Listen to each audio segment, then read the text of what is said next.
listening to Mia Horror Stories, and today's story is The Bowling Alley Closed Years Ago, but Lane 8 still books reservations. The screen will stay completely black, letting your imagination do all the work. No visuals, no noise, just a story that creeps under your skin. Don't skip a second, because every detail builds to the chilling end you won't want to miss. The reservation printer started by itself at 11:43 p.m. That was the first thing I noticed. Not the footsteps upstairs, not the faint mechanical hum coming through the wall behind the old shoe counter, just the printer waking with a plastic cough and pulling a narrow strip of paper through rollers that had not been connected to a working computer in almost 6 years. I stood there holding a mop with both hands while the receipt curled slowly toward the floor. The machine made one final click, then it stopped. There were reasonable explanations: old wiring, residual power in a capacitor, a rat chewing through insulation somewhere behind the drywall. The building had been empty for years, and empty buildings developed habits that looked personal if you spent too long inside them. I told myself that while I walked over. The paper smelled warm and dusty. The ink was pale but readable. Reservation confirmed Lane 8:12:30 a.m. party of 4 underneath that, where a customer name should have been. Someone had typed, T. Mercer, my name is Thomas Mercer. I was 29 years old then, male, recently divorced, and working nights for a property management company because night work paid $2 more an hour and asked fewer questions about why you looked tired. Nobody called me Thomas except my mother and collection agencies. Everyone else called me Tom. I read the slip twice. Then I tore it off the machine. Very funny, I said. My voice traveled across the abandoned lanes and came back thinner. Westgate Bowl sat off Route 46 in Little Falls, New Jersey, behind a furniture outlet and a shuttered buffet restaurant, whose red sign still advertised Sunday crab legs. The bowling alley had closed in 2019 after a roof leak, a failed insurance inspection, and what the local paper politely described as a decline in patron attendance. The real reason, according to the maintenance guys, was that the owners had stopped paying everyone months before the doors were locked. The building was waiting to be demolished. My company had been hired to keep it from becoming a shelter, a drug spot, or a teenage filming location. My job was simple: check the doors, walk the interior, photograph any damage, clear minor debris, and call the police if I found anyone inside. I wasn't supposed to investigate strange noises. I especially wasn't supposed to repair anything. The printer sat on the curved laminate counter, coated in gray dust, except for a clean oval around the power button. I touched the cord. It drooped behind the counter and ended beside an empty outlet. I stared at the plug for several seconds. Then a door slammed somewhere in the back. The sound cracked through the building hard enough to make me jerk the mop upward. The metal handle struck the underside of the countertop. I swore and ducked instinctively. Nothing followed. A drop of dirty water slid from the mop head onto my jacket sleeve. Air pressure, I said. It was an old phrase from my father. He had explained almost every household noise with air pressure, even when the noise was clearly the cat knocking something over.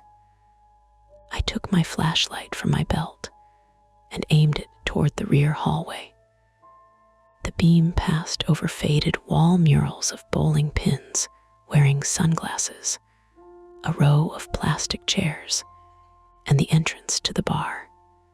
The bar's metal security shutter was halfway down, leaving a dark strip underneath. The building smelled like wet carpet, old fryer grease, and the sweet chemical trace of Lane oil. That smell had survived everything. Mold, winter freezes, 2 summers without air conditioning. It hovered low in the place, strongest near the approaches, like someone had maintained the lanes that morning. My radio crackled on my shoulder. "Tom," I nearly dropped the flashlight. I pressed the button. "Yeah, you fall asleep in there." The voice belonged to Denise Harper, 46, female, the overnight dispatcher for Caraway Property Services, and the only person working who knew where I was. Denise had smoked for 20 years, quit for 5, and still sounded as if every sentence had to climb a gravel driveway before reaching her mouth. "I've been here 20 minutes. 38. I checked my phone. She was right. The lock screen clock said 11:46. I had arrived at 11:08. Didn't feel possible. "I had trouble with the south entrance," I said. "You log the broken hinge. It's not broken, it sticks. If it sticks, it's broken to us." Denise shuffled papers near her microphone. I pictured her in the dispatch office in Clifton, sitting under fluorescent lights with a space heater pointed at her ankles. "You alone?" she asked. The question came casually, but my hand tightened around the radio. "As far as I know." That's reassuring. One of the interior doors shut. Probably a draft. Probably. I looked at the unplugged reservation printer. "Did you send anybody else over here?" "No. Contractor, inspector." "No. Anyone have access besides us?" "The owner, city fire. Maybe the demo company." "Would they come at midnight?" "Only if they've started demolishing buildings more quietly than usual." I hesitated. Denise noticed. She always did. "What happened?" "Nothing." "Tom." The reservation printer ran. There was a pause. Her breathing came softly through the radio. "The what?" "The little receipt printer behind the desk." "That place still has a computer." "No." "Then how did it run?" "I don't know." "What did it print?" I folded the paper and slid it into my jacket pocket. "Test symbols." Gibberish. Lying came too easily when I was embarrassed. That was one of my problems. I didn't lie to gain anything important. I lied to avoid the 10 seconds where another person might think I was frightened or stupid. My ex-wife, Claire, used to say that I treated embarrassment like a house fire. I would break windows to escape it, then act surprised by the damage. Denise gave a doubtful hum. "You check the electrical panel.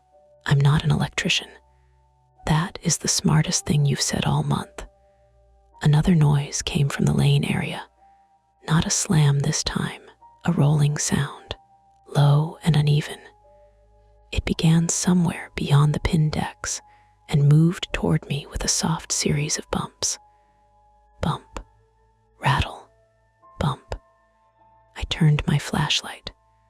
The light crossed lanes 12 through 9. Something dark moved out of the shadows on lane 8.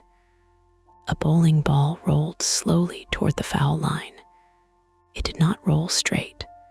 It drifted from the right gutter toward the center, lost speed, curved again, and stopped halfway down the lane. The dark green surface reflected my flashlight in a trembling white dot. "Tom," Denise said. I kept staring. Still here. What was that? A ball. A what? A bowling ball just came down lane 8. From which direction? From the pins. She stopped shuffling papers.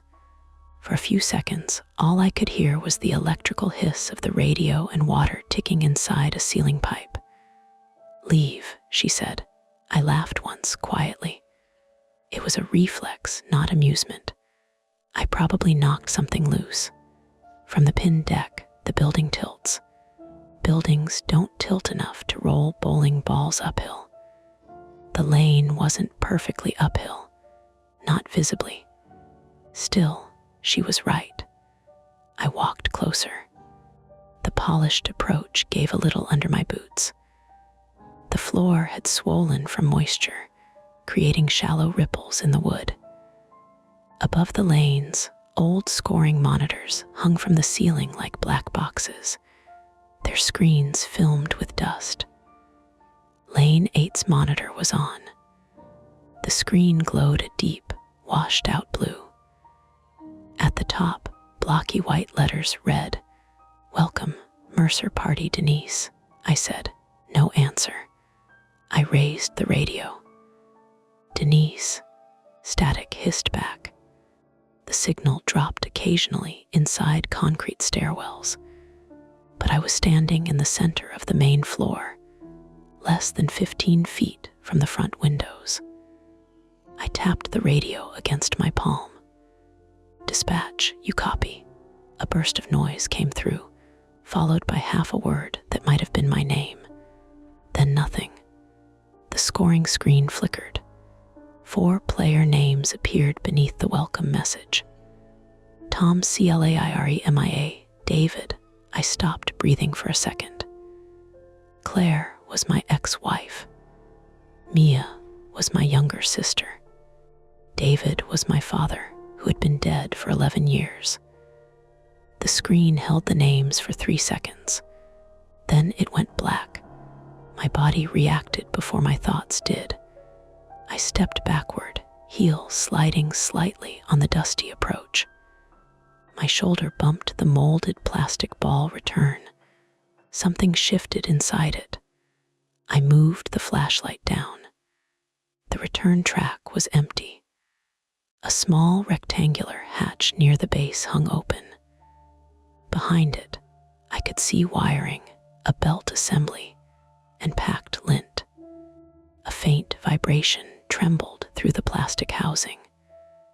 The ball return was running.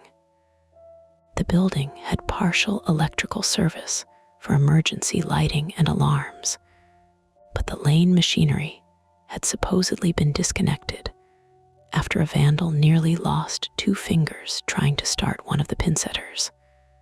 I crouched beside the open hatch. The motor sound came and went, struggling against resistance. Then the belt caught. Something moved inside the track. I stood quickly. A second bowling ball rose through the return opening and settled into the cradle with a heavy rubber thump. It was bright red and badly scratched. I recognized it, not the color. The name carved above the finger holes. Dave, my father, had owned a red Columbia 300 with his name engraved in the shell. He took it everywhere during the 2 years he played in a league at Westgate Bowl. I remembered sitting behind him with a paper cup of orange soda, while men in matching shirts smoked under no smoking signs. After he died, the ball stayed in our garage until my mother cleared the house. She had donated it to a church rummage sale in Pennsylvania. At least, that was what she told me. I reached toward it, stopped. The finger holes were packed with something dark. Grease, maybe, or old cloth. A sharp electronic chirp sounded behind the front counter. The reservation printer had started again. This time it printed continuously. Paper spilled over the counter edge in loops, whispering against the carpet as line after line fed out. I backed away from lane 8 and crossed the floor. The radio came alive. "Don't go, Denise. Tom, can you hear me? I hear you. I lost you for maybe 10 seconds. Listen." I pulled the property file. The printer kept working behind the counter. "What property file?" "The inspection archive. There's a note about lane 8. I stopped several feet from the machine. "What kind of note?" "An incident report." "From when?" "December 2018. 3 months before the place closed." Paper continued piling onto the carpet. "What incident?" "I'm reading it now. It says a private booking was entered after hours. 4 names. No payment record. No employee admitted entering it."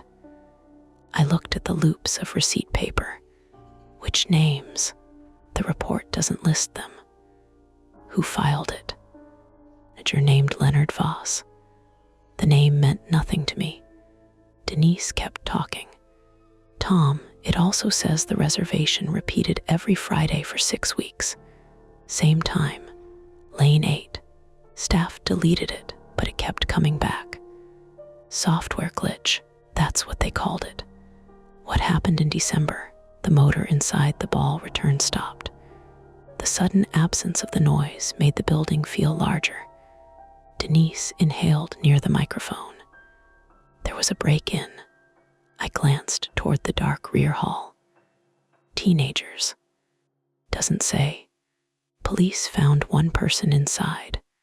"Alive?" "Yes." The printer stopped. The last strip of paper hung over the counter. I stepped closer and lifted it.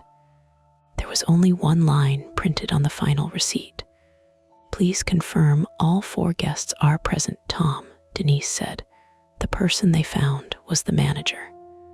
"Voss." "Yeah." "What was he doing?" Her answer came slower. "He had locked himself inside the lane machinery access corridor."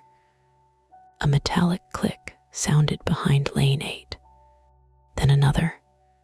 The old pin setter was cycling. Chains moved behind the pin deck. Gears caught and slipped. Something heavy lifted, paused, and dropped with a crash that shook dust from the overhead monitors. I turned toward it.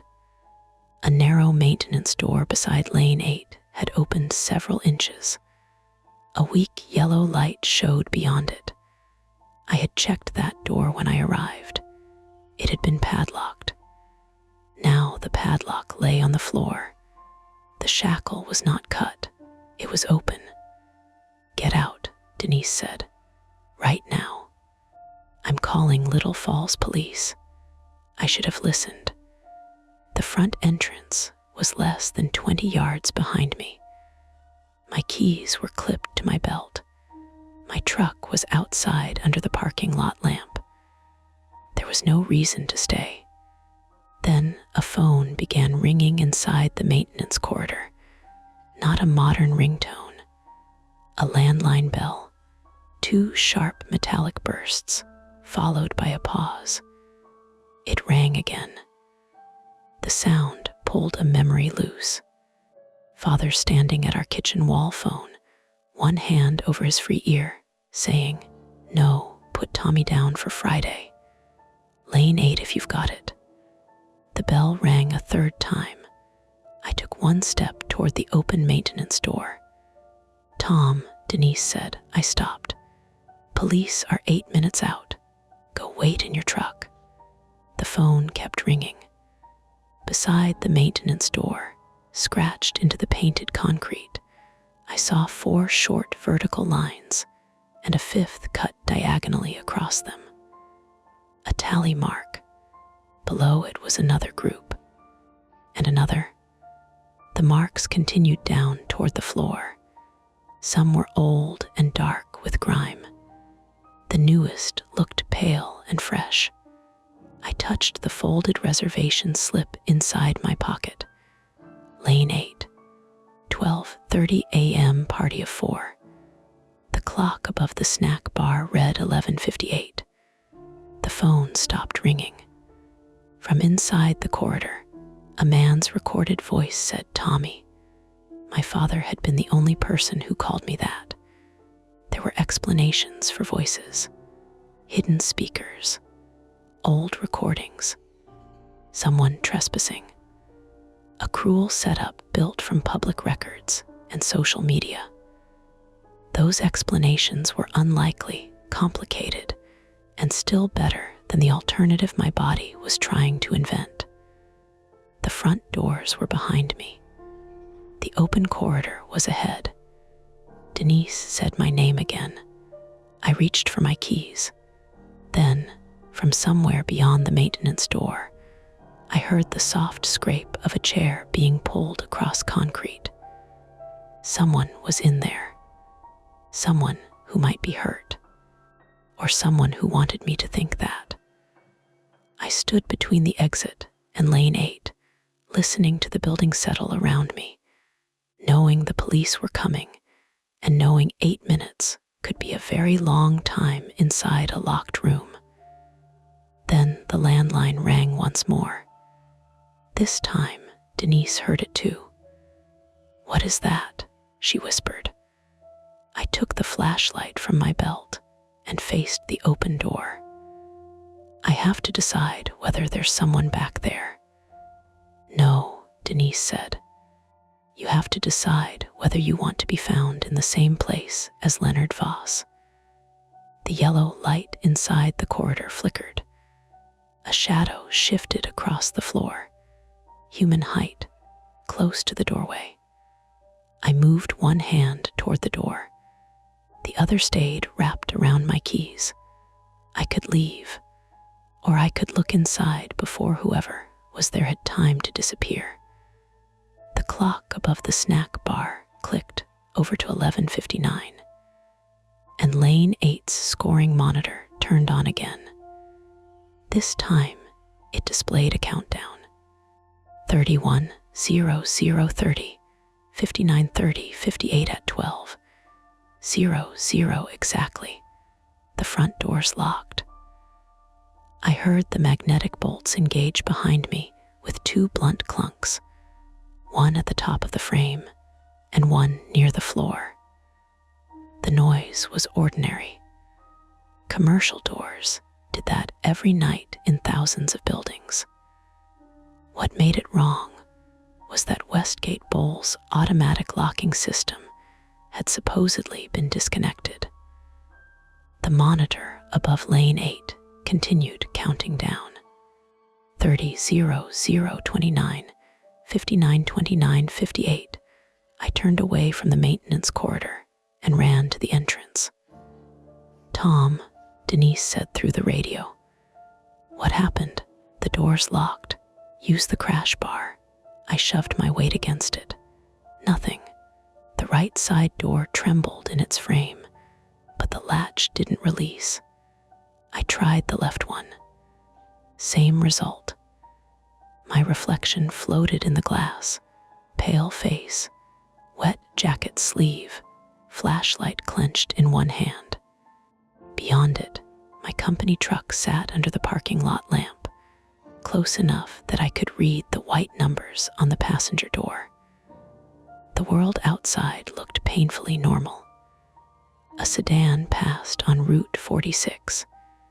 Its headlights swept over the abandoned buffet sign, then moved on. "I can see my truck," I said. "Tom, are you telling me the emergency bars don't work?" "I'm telling you they don't move. Don't force them. You'll damage your shoulder." I pushed harder anyway. Pain pinched beneath my right collarbone. I stopped before it became something worse. "Police still coming?" "Yes. How long?" 5 minutes, maybe 6. They'll see me through the glass. If they use the front lot." "What does that mean?" "The access note says the north side is fenced for demolition prep. Dispatch may route them behind the building. Call them back." "I'm already trying." The radio filled with a burst of interference. Behind me, Lane 8's pin setter cycled again. The mechanism lifted with a chain-driven groan, followed by the sharp clatter of pins dropping into position. 10 pins now stood at the far end of the lane, white shapes under weak yellow bulbs.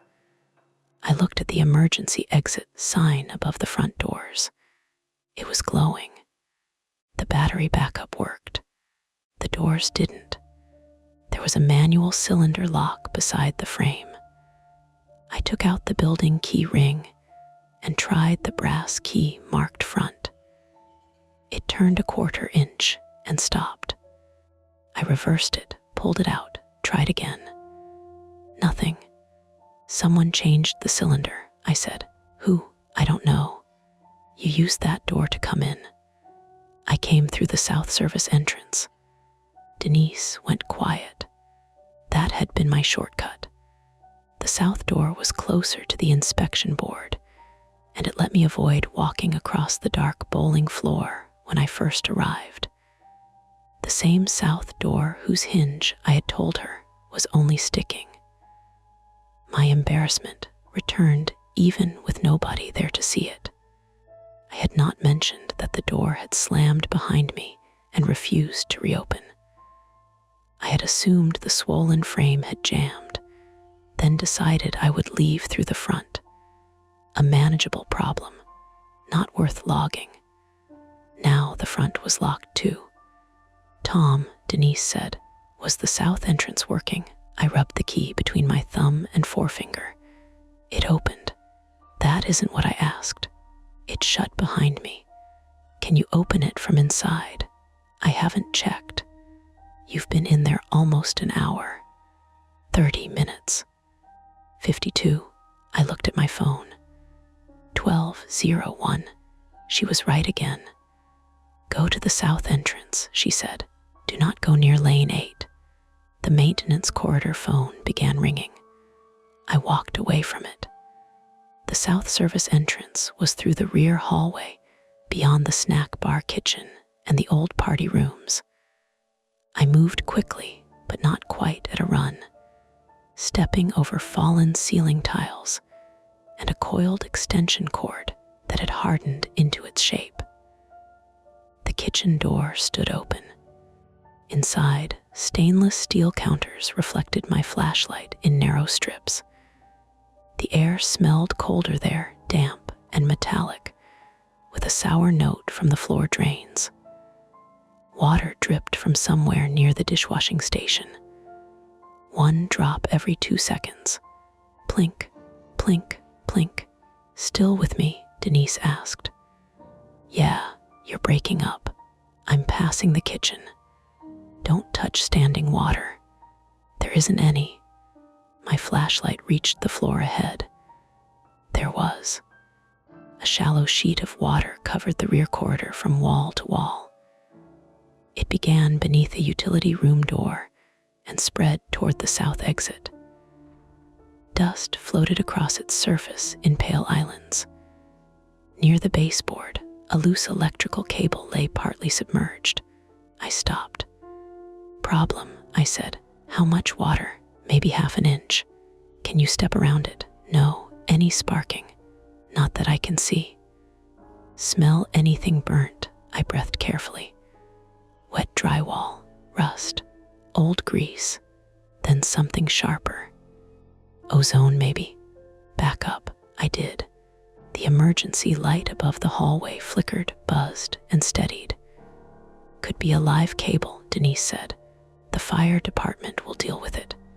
I thought police were coming. They are. I'm adding fire. The utility room door shifted inward with a soft tap. Water pressure was building behind it. A thin stream pushed through the gap at the bottom, carrying black grit and several small flakes of yellow insulation. The drip in the kitchen stopped. The sudden change bothered me more than the sound had. Tom, Denise said, where is the building's main water shutoff? No idea. Property plan says utility room. The room leaking into the hallway. Yes, Great. If that line ruptures fully, it could flood the electrical trench under the lanes. You're guessing. I'm reading the 2024 hazard assessment. That sounds better. It is. The report says the western electrical conduit is below grade and improperly sealed. The scoring monitors across the main floor blinked on one by one. Their blue light reached through the kitchen doorway. Lane 1, Lane 2, Lane 3, all the way to Lane 8. None displayed scores. Each showed a plain white message. Check-in required. I stared at the row of screens. Someone had not merely restored power. They were operating a functioning control system. Denise, can you access the building's security cameras? There aren't supposed to be any active cameras. Can you check? Give me a second. The monitor messages changed. 3 guests missing. I took the reservation slip from my pocket. Tom, Claire, Mia, David, 4 names. My phone vibrated in my hand. For one startled second, I thought it was Denise calling from somewhere other than the radio. The screen showed MIA. My younger sister. I answered immediately. Mia, why are you calling me? Her voice sounded thick with sleep. I didn't. You did twice. I'm at work. I know. I stopped. Mia Mercer was 25, female, a pediatric dental assistant living in Bethlehem, Pennsylvania. She was practical in a way I had never managed to be. If she saw smoke, she looked for the fire. If I saw smoke, I first worried about whether anyone would blame me for causing it. What do you mean, you know? I asked. You left a voicemail. I didn't call. It said Westgate Bowl. A door creaked somewhere near the party rooms. I aimed my flashlight down the side hallway. Nothing moved. Mia, listen carefully. Is Claire with you? What? No. Have you talked to her tonight? Not since your divorce. That was 8 months ago. Exactly. Did the voicemail mention her? No, it was just noise and then somebody saying Westgate. Somebody who? I thought it was you. My mouth went dry. What time did I supposedly call? Like 11:40. The printer had activated at 11:43. Mia, don't call back. Don't click any links. Don't drive anywhere. What is happening? I'm in the bowling alley. There was a long pause. The closed one. Yes. Why? Work. At midnight. I inspect vacant properties. I know what you do. I'm asking why you're inside the place Dad used to bowl. Another sound came from the party room hallway. A shoe squeaking on wet tile. Close. I lowered my voice. I'm leaving. Then leave. I'm trying. Tom, her tone changed. She had heard it too. What was that? Probably water. Water doesn't sound like a sneaker. I turned the flashlight off. Darkness settled instantly, except for the blue glow from the lane monitors and the green emergency signs. Denise spoke over the radio, too loud. Tom, I have camera access. I covered the speaker with my palm. Lower your voice. What? Someone might be here, Mia said. I'm calling the police. They're already coming. Then, why are you whispering? I stepped into the kitchen and crouched behind the serving counter. The corridor outside remained empty. Denise, I whispered, what do the cameras show? Most are offline. I have 3 feeds. Where? Front lobby, lane floor, rear loading area. Do you see me? Yes, kitchen entrance. Anyone else? She didn't answer immediately. That delay told me enough. Denise. There was movement near party room B. How many people? I don't know. One shape. Maybe. Adult. Tom, the camera is 15 years old. Everything looks like a person. Mia said, put me on speaker with her. No. Stop deciding what everyone else gets to know. That sounded like Claire. It was the same complaint in a different voice. I kept people calm by withholding information, then felt betrayed when they accused me of lying. A small red light appeared above the kitchen door, a camera. I had walked beneath it twice without noticing. The lens rotated toward me with a faint motorized whir. I stood. Denise, are you controlling the camera? No. It tracked my movement as I stepped left, then right. A strip of white tape was stuck beneath the housing. Someone had written an 8 on it in black marker. The radio clicked. A male voice came through. Thomas, not my father's voice this time. Older, real, breathless. I pressed the transmit button. Who is this? Static. Then, you need to shut off the pump. What pump? The Lane conditioner reservoir. Denise cut in. Tom, don't respond. The man continued as if he had not heard her. Water reaches the conduit. Whole west side goes live. I looked toward the flooded hallway. Are you inside the building? I can't get out. Where are you? Below 8. The transmission ended. Mia said, who was that? I don't know. Denise said, the radio channel is private. Apparently not. Caraway uses digital encryption. Apparently not very good encryption. Tom, do not go looking for him. If someone's trapped under the lanes, then the fire department gets him. The utility room door banged once. Water surged beneath it in a broader wave. The sheet spread another foot toward the kitchen. The loose cable shifted. A tiny blue spark snapped where the insulation had split. Every scoring monitor went black. The kitchen refrigerator motor stopped. The emergency lights remained on. Then, from the lane area, the ball return motors began activating one after another. A rolling mechanical growl moved across the building from lane 1 toward lane 8. The lane machines were now running on a separate circuit. The voice returned over the radio. 10 minutes before the trench fills. Denise pressed in immediately. Identify yourself. Leonard Voss. The name landed harder than any noise in the building. The former manager from the old incident report. Leonard, Denise said, where are you exactly? Access pit under lane 8. Are you injured? My ankle. How did you enter the property? No response. Denise tried again.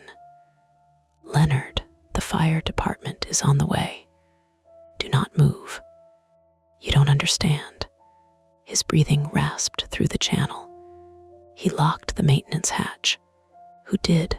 Static swallowed the first part of his answer. All I heard was booking. Then the radio went dead. The countdown on lane 8 returned. 1944, 1943, 1942. It was no longer counting toward 12:30. Time had disappeared somewhere. Mia said, Tom, promise me you're not going under that lane. I looked at the water spreading from the utility room. If Leonard was telling the truth, he was beneath machinery connected to an electrical trench that might soon flood.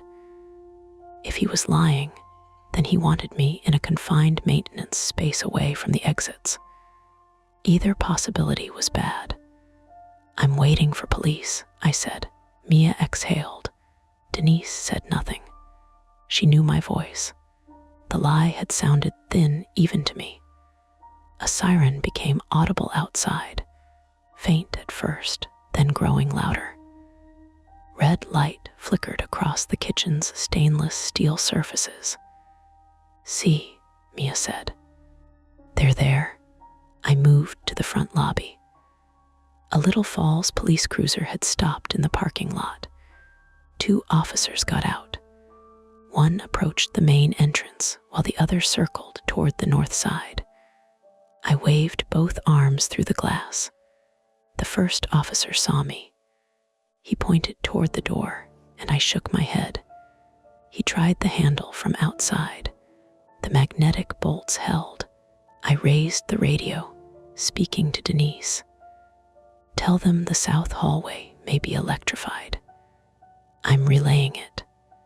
The officer outside stepped back and spoke into his shoulder microphone. Then the building alarm began.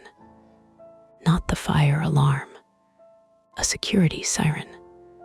A deafening, oscillating howl blasted from ceiling speakers, swallowing my voice and turning the glass in the front doors into a vibrating surface under my hand. The officer shouted something I couldn't hear. The steel fire shutters began dropping over the lobby windows. I backed away as the first shutter rattled down between us. The officer lunged forward and shoved a collapsible baton beneath it.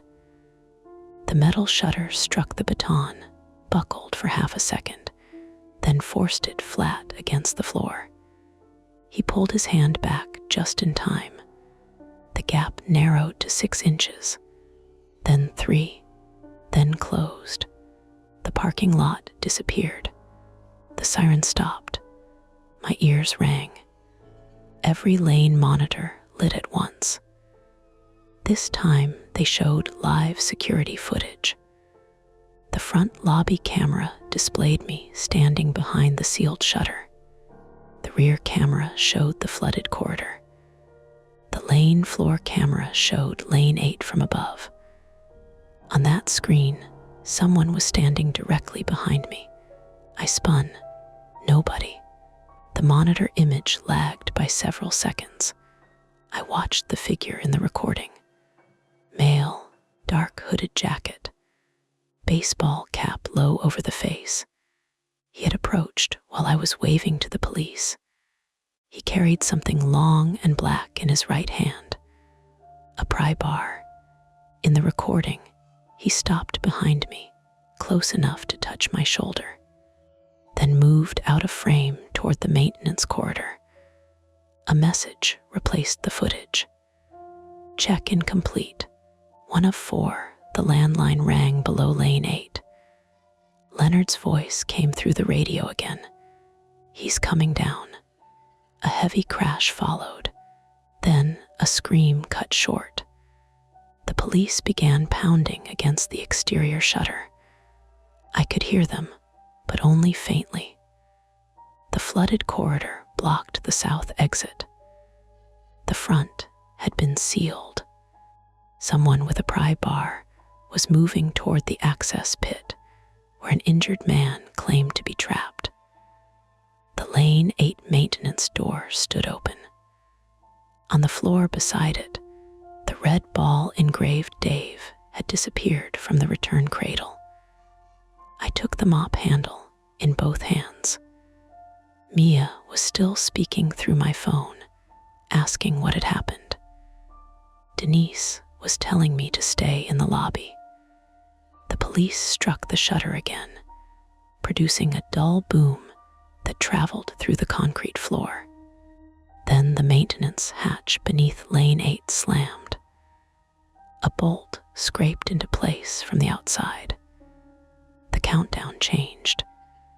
08, 0, 0, 0, 759, 0, 758. And water began pouring through the seam beneath the lane machinery. The first thing I tried was the shutter. That was stupid, but it was also directly in front of me, and fear makes nearby problems look more solvable than distant ones. I jammed the mop handle beneath the bottom slat, where the officer's collapsed baton had left a shallow dent. The handle was aluminum, light enough for cleaning tile, and completely wrong for lifting several 100 pounds of interlocking steel. I pulled anyway. The shutter rose less than an inch. Cold parking lot air pressed through the gap. I could see the blue flicker of police lights against the concrete outside, chopped into narrow strips. Again, someone shouted from the other side. The words came through muffled. I crouched lower, wrapped both hands around the handle, and pulled until the muscles under my ribs began to shake. The officer outside pushed something flat beneath the shutter. A pry tool, maybe. The metal rose another inch. For half a second, I thought we had it. Then the motor above the window engaged. The shutter dragged downward with a heavy electric growl. "Back," I yelled.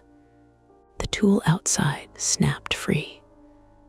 The mop handle folded in the middle, pinching my left palm between aluminum and concrete. Pain went white and immediate. I jerked backward, landing on one hip. The shutter slammed flat. My phone skittered across the floor, still connected to Mia. "Tom, I'm here. What happened?" "Nothing. Stop saying that." My left hand had already started swelling. A crescent-shaped tear had opened below the thumb, not deep, but wide enough to bead blood. I pressed it against my jacket. Denise's voice came through the radio. "Can you move your fingers?" I flexed them. The thumb hurt worst. "Yes." "Any numbness?" "No." "Then leave the shutter alone." The countdown on lane 8 read 06, 4106, 4006, 39. It was moving normally now. Every second felt louder than the last. The bowling floor stretched behind me in long parallel lanes, pale wood catching blue light from the scoring screens. To the left of the approaches sat the front desk and shoe counter. Beyond that, on the far southern wall, the hallway to the kitchen, party rooms, utility room, and jammed service entrance. To the right of lane 12, a short passage led to the restrooms and the north loading door, which I had not checked because demolition fencing blocked it from the outside. Lane 8 sat almost exactly in the middle. Its maintenance door stood at the back wall beside the pin deck, reachable by walking down the service passage that ran behind all 12 lanes. The fastest route there was straight across the approaches, through the swinging gate beside lane 12, then behind the pinsetters. The safer route did not exist. The police struck the shutter again. 3 heavy blows, then a voice through a loudspeaker distorted by metal.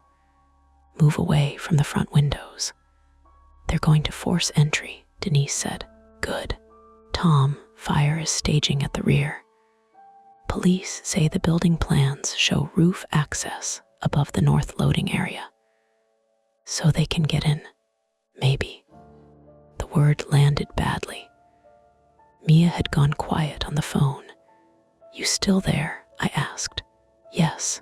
"You should hang up." "No, Mia. You lied to Denise about the door. You lied to me about leaving. I'm staying on." I pressed the heel of my injured hand against my chest. Fair. From somewhere under lane 8 came 2 rapid bangs. Not machinery. Someone striking metal from below. Then Leonard's voice over the radio. "Water S at the lower step." The signal broke around his words. I looked at the seam beneath the pinsetter housing. Water was spreading in a shallow fan across the concrete service floor behind the lane. "How deep is the pit?" I asked. 6 feet. "Can you climb out?" "Hatch is bolted." "Can you reach the bolt?" "From under it, no." "What about the other man?" No answer. "Leonard," a scrape came through the radio. Then breathing. "He's still up there." I raised my flashlight toward the maintenance passage. The yellow bulb beyond the open door flickered. Nothing moved. "Tom," Denise said, "police want you away from lane 8. The water reaches the conduit in 6 minutes. They know, do they? Yes. Do they know someone is trapped under it?" I relayed everything. "Did they believe it?" Denise paused. That was another answer. I walked toward the lane floor. Mia said, "Don't. I'm not going under. You're walking." "I can hear that." I passed the red foul line lights, all dead except lane 8's. Its narrow indicator glowed steadily. The dark green bowling ball that had rolled backward remained halfway down the lane. A smear of something black marked the boards behind it. Oil, I thought. Then the ball moved. Not rolled.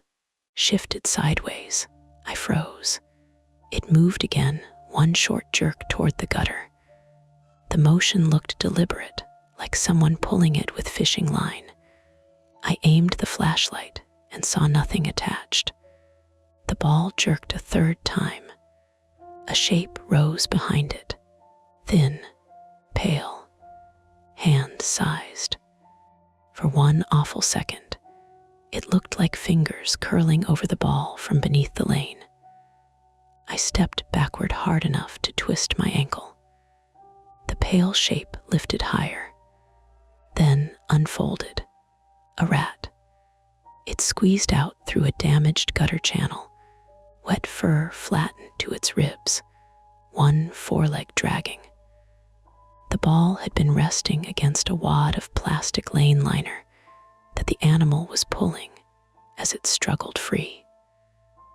The rat stumbled across the lane and vanished into the shadow beneath the ball return. My pulse hammered against the bruise in my palm. Mia said, "What happened?" "Rat. You sounded like you got stabbed." "It was a big rat." It was. The lie was almost automatic. On lane 8's monitor, the message changed. Guest 2 arriving a vehicle engine became audible outside the building. Not on Route 46. In the parking lot, I turned toward the shuttered front windows. Tires crunched over broken glass, then stopped. Mia's phone line clicked as if another call were trying to come through. She said, "Tom." "What?" "Claire is calling me." My chest tightened. "Don't answer." "She never calls me."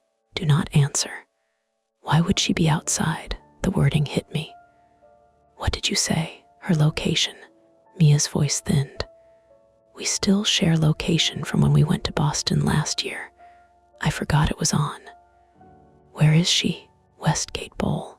The scoring monitor flashed. "Check-in complete. 2 of 4. I ran back toward the front. My ankle complained with every step, but it held. At the lobby shutter, I dropped to the floor and pressed my face near the bottom seam. Through the smallest gap, I saw the lower halves of several people outside. Police boots, reflective stripes on firefighter trousers, and a pair of women's black ankle boots beside a silver sedan. Claire's boots. I knew them because I had bought them for her birthday and guessed the size wrong the first time. "Claire," I shouted. Someone outside moved closer. A woman's voice answered, faint through the shutter. "Tom." My stomach folded in on itself. "What are you doing here?" "I got a call." "From who?" "You." "I didn't call you." "I know that now." Her voice shook with anger more than fear, which was exactly how Claire sounded when fear had nowhere else to go. Claire Mercer, 31, female, was technically still using my last name because the divorce paperwork had stalled over our apartment lease. She worked as an emergency veterinary technician in Montclair and had spent most of our marriage handling actual crises, while I specialized in pretending nothing counted as one. A firefighter outside shouted for her to step back. She ignored him. The voicemail said Mia was inside. Claire called. She is. I know. She called me. Mia said through my phone. I didn't tell her to drive there.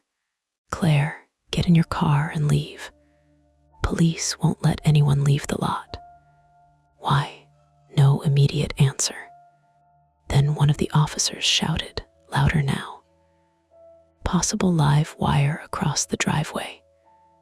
The flooding had spread farther than I realized. Water must have reached an exterior drain or broken service channel. If a cable had gone live outside, the entire parking lot could become part of the hazard perimeter. The firefighters were physically here. They were also being kept away from the building by the same failure trapping me inside. Denise came over the radio. Fire says they can access the roof, but not before power isolation. Kill the building power. Utility company is responding. How long? Unknown. The countdown showed 04, 5804, 5704, 56. I returned to lane 8. There was no longer time to wait for a procedure designed to keep everyone safe. That was the problem with real emergencies. The correct response often arrived one step behind the damage. My first rescue plan was simple. Reach the maintenance hatch, slide the exterior bolt, and let Leonard climb out. I moved through the swinging gate at lane 12. Behind the lanes, the air changed, warmer, greasier. The pinsetter motors gave off a baked metal smell even when idle. 12 machines stood in a row, each a dense wall of belts, chains, pulleys, and steel arms. The service passage was only 4 feet wide. Lane numbers had been stenciled on the concrete columns. I passed 12, 11, 10, 9. At 8, water covered the floor. It was clear enough to reflect the yellow work light, maybe a 1/4 inch deep at the edge and deeper near the machine. I stopped before stepping in. A thick black cable ran overhead, secured to the wall. A thinner gray cable disappeared into the water. Leonard, I called. A fist struck metal below me. Here, the maintenance hatch was rectangular, waist high, built into the concrete base beneath the pinsetter. A horizontal steel bolt held it closed. I reached for it without entering the water, leaning across the dry edge. My fingertips touched the handle. A mild electrical buzz traveled through the steel before I even gripped it. I pulled back. Live, Denise asked. Maybe. Do not touch it. I barely did. My fingers tingled. The water surface trembled near the gray cable. A small spark popped blue beneath the reflection. That ended the first rescue attempt. The hatch could not be opened safely from that side. Other access? I asked Leonard. Ball return tunnel. Where? Front approach, remove cover. I pictured the ball return housings between the lanes. Narrow channels carried bowling balls beneath the floor from the pin deck back to the players. Can a person fit? A small one. I'm not small. Then crawl until the junction. There's a service panel. Denise said, absolutely not. Do you have another route? Wait for fire. 4 minutes. You don't know what the countdown means. The water isn't waiting for an explanation. I backed away from the electrified hatch. That was when the man with the pry bar stepped out from behind lane 9. He had been less than 10 feet from me. I raised the broken mop handle. He lifted both hands, one still holding the bar. Don't swing. His voice was younger than I expected. He pulled off the cap. Evan Voss, 34 male, had a shaved head, a narrow face, and blood running from one nostril to his upper lip. He looked less like an attacker than someone who had fallen down several flights of stairs and resented all of them. "You're Leonard's son," I said. His expression changed. "How do you know that? Same name." "Put the stick down. You first." He set the pry bar on the concrete. I lowered the bent mop handle, but did not release it. "Did you lock him in?" I asked. "No. Camera showed you at the hatch. I was trying to open it. You bolted it. The bolt slid when the machine cycled. Machines don't slide bolts. That one does if the frame jumps." He pointed to the concrete base. A crack ran through it, fresh dust collected beneath the seam. The pinsetter's vibration could have shifted the entire housing just enough. "Maybe." "What are you doing here?" I asked. "Getting my father out." "Why not call police?" "He told me not to." "That's convincing." "He thinks somebody watches the emergency calls." Denise heard him. "Tell Evan Voss that police are already outside." I repeated it. Evan glanced toward the shuttered front of the building. "They won't get through in time. You know about the countdown." His eyes went to the monitor. "Yes. What happens at 0? "I don't know." He said it too quickly. I stepped closer. "You came in with a pry bar, used the cameras, called my family, and you don't know." "I didn't call anyone." "Who did?" "Father might know." "Then help me reach him." Evan looked at my injured hand, then toward the electrified water. "There's a secondary access through the ball return crawl space." "That's what he said. It's tight. Can you fit?" "No." He was broader than me. "You can," he said. I laughed once. "No." The word came out before thought. I had been afraid of confined spaces since I was 13, when my father shut off the garage lights while I was climbing through the attic access to retrieve a Christmas box. Called it a joke. I spent 20 minutes wedged between rafters, shouting until my voice failed because the hatch had fallen closed. I never told anyone how long I stayed afraid of closets after that. Not Claire, not Mia, especially not my father. The countdown read, 02:36. Evan picked up the pry bar. "There's another way." We shut off the pump and drain the pit. "Utility room is flooded." "I know. You go through that water, you die." "Not if we kill the lane circuit first." "How? Breaker room behind the bar." I looked across the building. The bar sat near the front desk, on the opposite side of the approaches. Its security shutter had been halfway down when I arrived. "Why didn't you do that already?" I tried. Panels locked. I raised my key ring. Property key. Maybe. We ran. The physical distance was less than 60 yards, but every section slowed us. Behind the lanes, we had to squeeze past machine frames. Across the approaches, my ankle worsened. At the front, debris had fallen from the ceiling. Evan moved faster, though he kept one hand pressed to his ribs. "You injured?" I asked. "Fell off the loading dock." Police camera didn't show that. Camera doesn't show everything. The bar shutter stopped at chest height. We ducked under it. Inside, the smell of old beer and mouse droppings thickened the air. Bottles still stood on glass shelves, labels bleached by years of sunlight.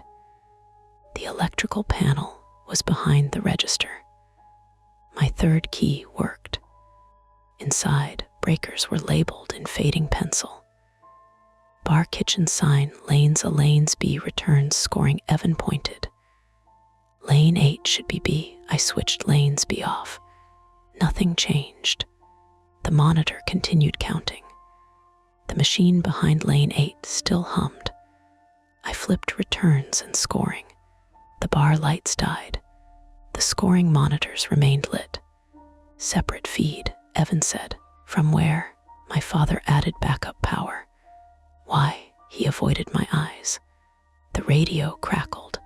Leonard's voice came through, weaker now. Evan, I'm here. You brought Mercer. Evan looked at me. That was not how a trapped man spoke about a stranger he had just met. He sounded as though my arrival had been expected. Why does he know me? I asked. Evan did not answer. The countdown hit 1 minute. A heavy mechanical thud sounded under the bar. Then another. The floor shifted. From the lane area came the roar of water moving fast through a pipe. Denise shouted over the radio, "Tom, exterior water level just dropped." For one hopeful second, I thought we had done something right. Then Leonard screamed. Not a staged sound this time. It was ragged, involuntary, and close enough to distort the radio microphone. The pit's draining, Evan said. That's good. No. He ran from behind the bar. I followed. Water was disappearing from the service floor behind lane 8, sucked through a rectangular drain beside the machine. The live cable emerged from it, twitching as the current pulled it across wet concrete. The hatch was no longer submerged. Evan reached it first. He hooked the pry bar behind the bolt and pulled. The frame groaned. The bolt moved halfway. Then the pin setter activated. Its motor spun with a high mechanical whine. A steel sweep arm dropped across the lane. Chains engaged behind the housing. The whole concrete base shuddered. The bolt slid fully into place. Evan's pry bar snapped free and struck him above the eyebrow. He collapsed onto one knee. I grabbed his jacket and dragged him back before the sweep linkage could catch his arm. Blood ran down the side of his face. You okay? No. The countdown reached. 000300 020001. The lane lights shut off. Every machine stopped. For 1 second, the building was completely still except for water draining through the pit. Then, the floor beneath lane 8 dropped 6 inches. Concrete cracked with a sound like a rifle shot. The maintenance passage tilted toward the machine. Evan slid forward. I caught the back of his jacket with my good hand, but my injured palm tore open again.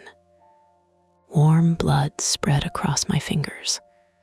The floor dropped another inch. The service hatch twisted in its frame. A dark gap opened beneath it. From below came Leonard's voice.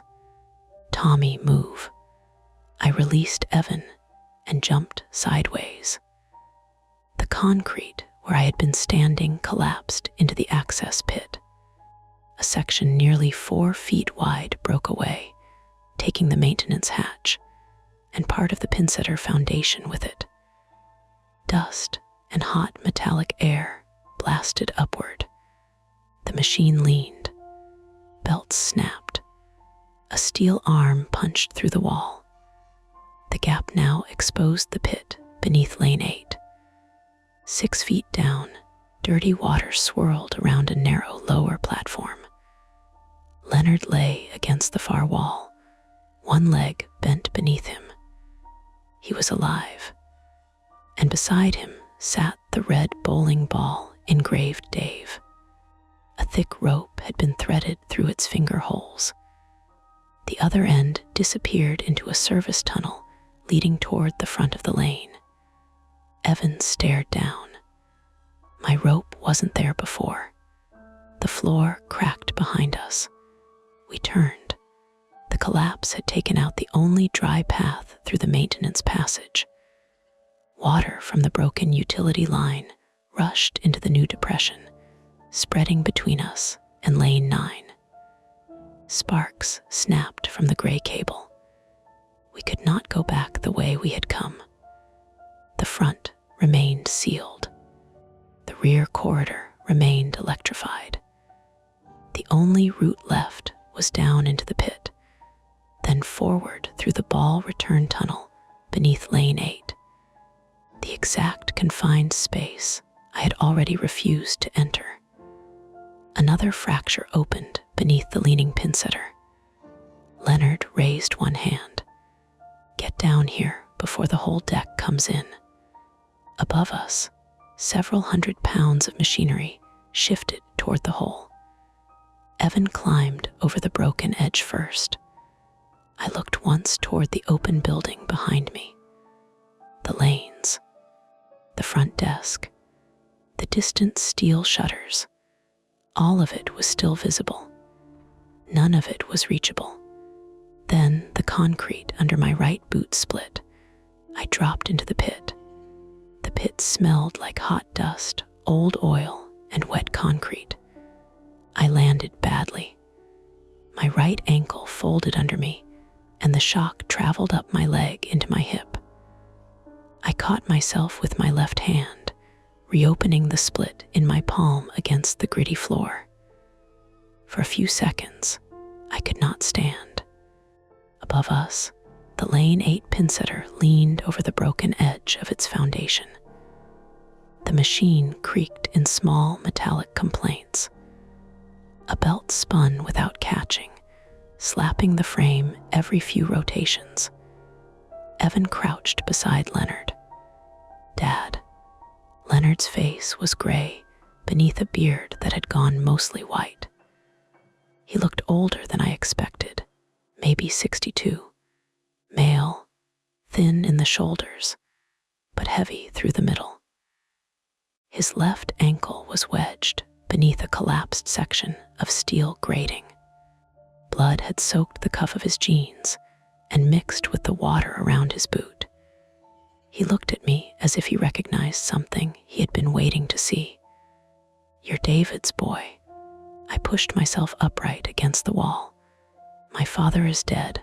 I know. The concrete ceiling cracked above us. Dust sifted onto Leonard's jacket. Evan grabbed the grating and pulled.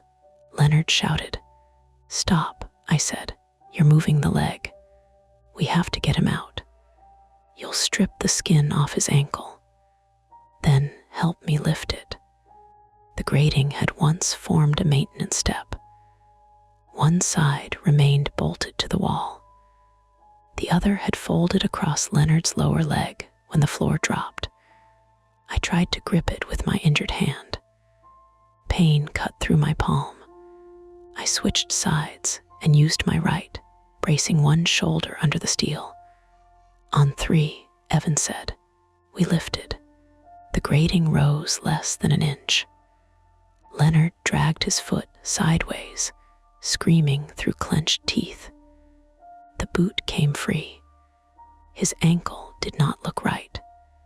The foot pointed several degrees away from the knee, and the skin above the boot had already begun swelling. Evan lowered the grate. Leonard sagged against the wall, breathing in short, wet pulls. Can you crawl? Evan asked. I can be dragged. The ball return tunnel opened at the front of the pit, a rectangular passage about 3 feet high and maybe 30 inches wide. 2 metal rails ran through it. The red ball marked Dave sat between them, rope threaded through the finger holes. The tunnel sloped upward toward the front approaches. It should have been dark. A line of small work lights glowed along one side. Someone had installed them recently. Fresh plastic conduit ran beside the original wiring. I looked at Leonard. You built this. He closed his eyes. Some of it. What is this place? No time. There is time for that. The machine above shifted. A steel support plate dropped into the pit and struck the floor near my knee. The impact answered the question. Evan grabbed the rope tied to the ball. "We use this to pull him." Leonard caught his wrist. "No, follow it first." "Why?" "Because Mercer's father left something at the junction." I stared at him. "My father donated that ball." Leonard shook his head. "Your mother did. I bought it back." "Why?" His eyes moved toward the tunnel. "Because David knew what happened here." A voice came through the small speaker mounted beside the tunnel entrance. Female. Calm. Recorded. Final guest pending. His voice came through my phone at almost the same moment. "Tom." The screen had cracked in the fall, but the call was still connected. "I'm here. I can hear people yelling. Are you underground?"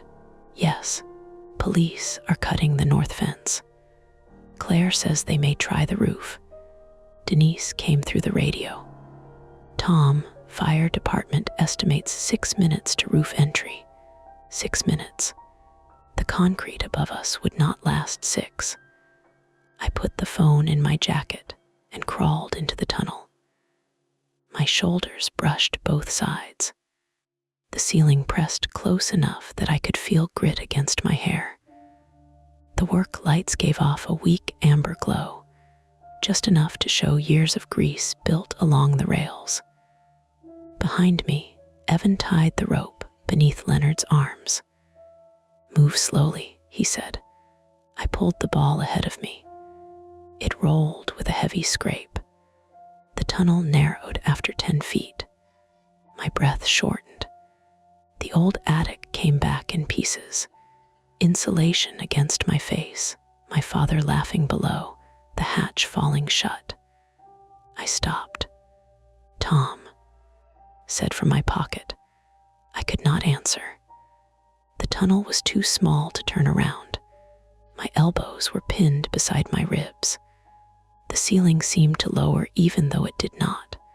I shut my eyes. That made it worse. From behind me, Leonard groaned as Evan dragged him forward. "Keep moving," Evan said. "I can't." "You can. You don't know that." "No, I know the ceiling is coming down." A grinding noise rolled through the tunnel. Concrete struck metal behind us. Leonard cried out. That moved me, not courage. Noise, the blunt fact of another person being hurt because I was frozen. I pushed the ball forward with both forearms and crawled. 3 more feet, then 5. The tunnel opened into a service junction beneath the approaches, tall enough to kneel in. Old cables hung from ceiling hooks. A vertical panel stood against the left wall. The rope continued past the ball, tied through a steel ring on the panel. I pulled the knot free. The panel fell forward. Behind it was not machinery. It was a small control room. Someone had carved it out beneath the approaches using an old maintenance cavity. 2 computer monitors sat on a plywood desk. A network switch blinked green. Battery backups hummed below it. A cheap cellular router had been taped to the wall. The screens displayed the building's camera feeds, the reservation printer, the shutters, the lane controls, my family's names. Nothing supernatural, just hardware, wires, recorded audio files. A place built to make a building behave like it remembered people. On one monitor, a window showed 4 folders. Mercer T, Mercer C, Mercer M, Mercer D. The last one held old scanned league forms. My father's signature. Emergency contact information. A home address. Another window showed scheduled calls placed through an internet service that could spoof caller identification. Mia had been called from my number. Claire too. The system had been designed to herd people here.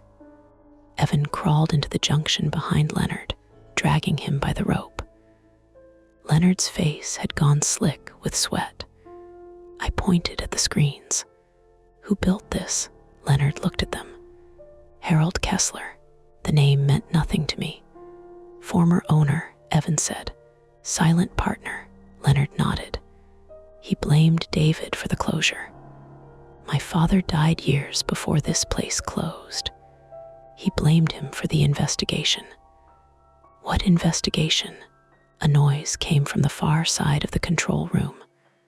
A latch. Evan turned. The unidentified man from the camera stepped through a low service door carrying the pry bar.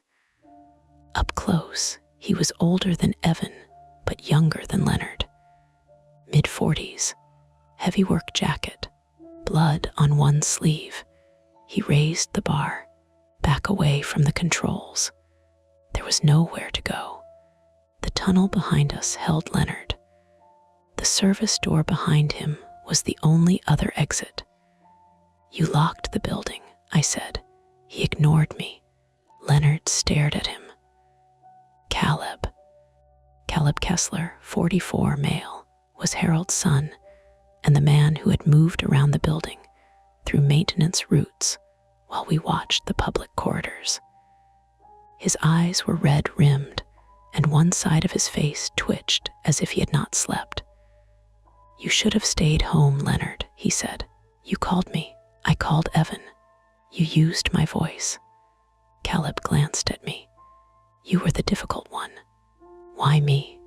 Because your father stole from mine. Leonard shook his head. David found the books. Caleb swung the pry bar against the desk. The nearest monitor shattered. Everyone flinched. Don't, Evan said. Caleb pointed the bar at him. You brought police. They were already coming. You ruined the timing. Above us, machinery collapsed with a sustained metallic roar. The control room lights flickered. One battery backup began beeping. Caleb looked toward the tunnel. For the first time, he seemed afraid. What timing? I asked. Leonard answered. The building demolition inspection. Monday. Caleb snapped. Shut up. Leonard continued. Harold hid cash here.